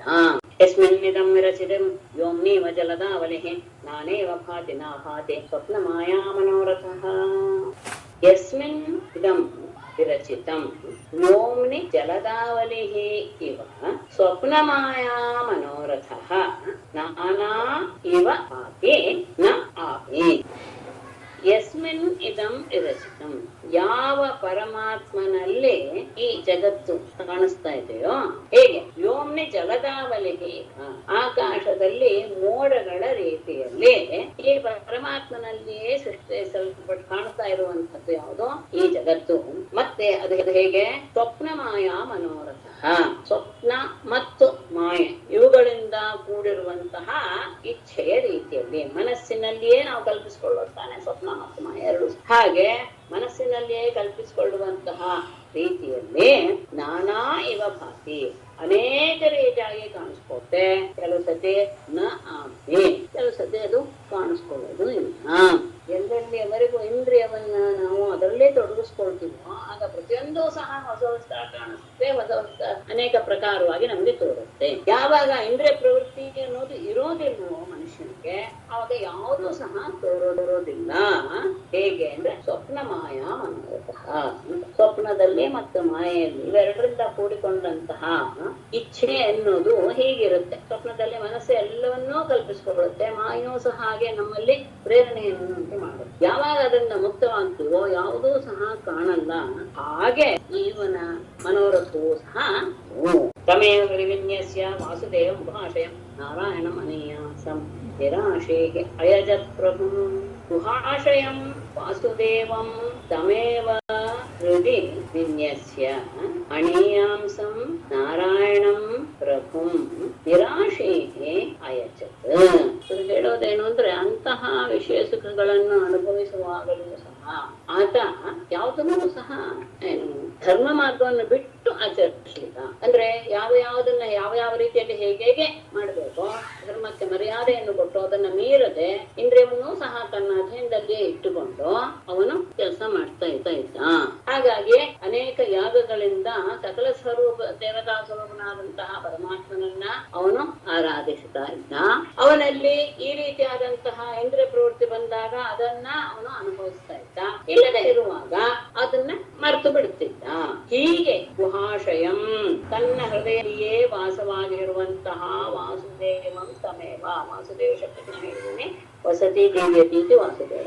ಆ ರೀತಿಯಾಗಿಯೇ ಅಂತಹ ವಾಸುದೇವನನ್ನ ತನ್ನ ಮನಸ್ಸಿನಲ್ಲಿಯೇ ಧ್ಯಾನ ಮಾಡ್ತಾ ಅಣೀಯಾಂಸಂ, ಸೂಕ್ಷ್ಮಕ್ಕೂ ಸೂಕ್ಷ್ಮವಾದದ್ದು.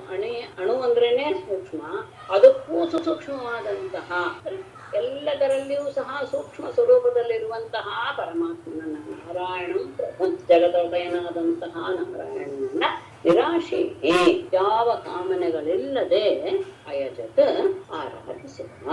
ಯಾರು ಸೂಕ್ಷ್ಮ ವಸ್ತುವಿಂತಲೂ ಸೂಕ್ಷ್ಮ ಸ್ವರೂಪನು ಅವನನ್ನ ತನ್ನ ಮನಸ್ಸಿನಲ್ಲಿಯೇ ಧ್ಯಾನಿಸ್ತಾ, ಯಾಕೆಂದ್ರೆ ಅವನು ತನ್ನ ಮನಸ್ಸಿನಲ್ಲಿಯೇ ಇದ್ದಾನೆ ಅದನ್ನೂ ಸಹ ತಿಳಿದುಕೊಂಡು ಯಾವುದೇ ಫಲಾಪೇಕ್ಷೆ ಇಲ್ಲದೆ ಅವನು ಪರಮಾತ್ಮನನ್ನ ಆರಾಧಿಸಿದ. ಏವಂ ವರ್ಷ ಸಹಸ್ರಾಣಿ ಮನಃಷ್ಠೈಃ ಮನಃಸುಖಂ ವಿದಧಾನೋ ವಿನಾಕೃತ್ಯತ್ ಸಾರ್ವಭೌಮಃ ಕದಿಂದ್ರಿಯೈಃ. ಏವಂ ವರ್ಷ ಸಹಸ್ರಾಣಿ ಮನಃಷ್ಠೈಃ ಕದಿಂದ್ರಿಯೈಃ ಮನಃಸುಖಂ ವಿದಧಾನಃ ಸಾರ್ವಭೌಮಃ ನ ತೃಪ್ಯತ್. ಏವಂ ವರ್ಷಸರಾಣಿ, ಹೀಗೆ 1000 ವರ್ಷಗಳ ಮನಃಷ್ಠೈಹಿ, ಮನಸ್ಸೇ 6ನೇ ಇಂದ್ರಿಯವಾದಂತಹ ಉಳಿದ 5 ಇಂದ್ರಿಯ ಮತ್ತು ಮನಸ್ಸು, ಈ 6 ಇಂದ್ರಿಯಗಳಿಂದ ಕರಿಂದ್ರಿಯೈಹಿ ಅಂದ್ರೆ ಯಾವಾಗಲೂ ಸಹ ಹೊರಗಿನ ವಿಷಯವನ್ನೇ ಬಯಸುವಂತಹ ಇಂದ್ರಿಯಗಳಿಂದ ಮನಸ್ಸುಖಂ ವಿದಧಾನಃ, ತನ್ನ ಮನಸ್ಸಿನ ಎಲ್ಲ ರೀತಿಯ ಭೋಗವನ್ನು ಆ ಮನಸ್ಸಿಗೆ ಇಂದ್ರಿಯಕ್ಕೆ ಕೊಡ್ತಾ ಇದ್ರೂ ಸಹ ಸಾರ್ವಭೌಮ ಯಯಾತಿಯೋ ನ ತೃಪ್ತತೆ, ಅವನು ತೃಪ್ತನಾದೆ ಎನ್ನುವಂತಹ ಭಾವವನ್ನು ಹೊಂದಲೇ ಇಲ್ಲ. 1000 ವರ್ಷಗಳವರೆಗೆ ಮನಸ್ಸನ್ನು ಸೇರಿ 6 ಇಂದ್ರಿಯಗಳಿಂದ ಆ ಹೊರಗಡೆ ತಮ್ಮನ್ನ ತೋರಿಸಿಕೊಳ್ಳುವಂತಹ ಇಂದ್ರಿಯಗಳಿಂದ ಅನೇಕ ರೀತಿಯಾಗಿ ಸುಖಭೋಗಗಳನ್ನ ಉಂಟು ಮಾಡಿದರೂ ಸಹ ಇಂದ್ರಿಯಗಳಿಗೆ ಅವನಿಗೆ ತೃಪ್ತಿ ಎನ್ನುವುದು ಆಗಲಿಲ್ಲ. ಏವಂ ವರ್ಷ ಸಹಸ್ರಾಣಿ ಮನಃಷ್ಠೈ ಮನಃಸುಖಂ ವಿದಧಾನೋ ವಿನಾ ತೃಪ್ಯತ್ ಸಾರ್ವಭೌಮಃ ಕದಿಂದ್ರಿಯೈಃ. ಶ್ರೀಮದ್ಭಾಗವತೆ ಮಹಾಪುರಾಣೇ ನವಮಃ ಸ್ಕಂಧೇ 12ೋऽಧ್ಯಾಯಃ.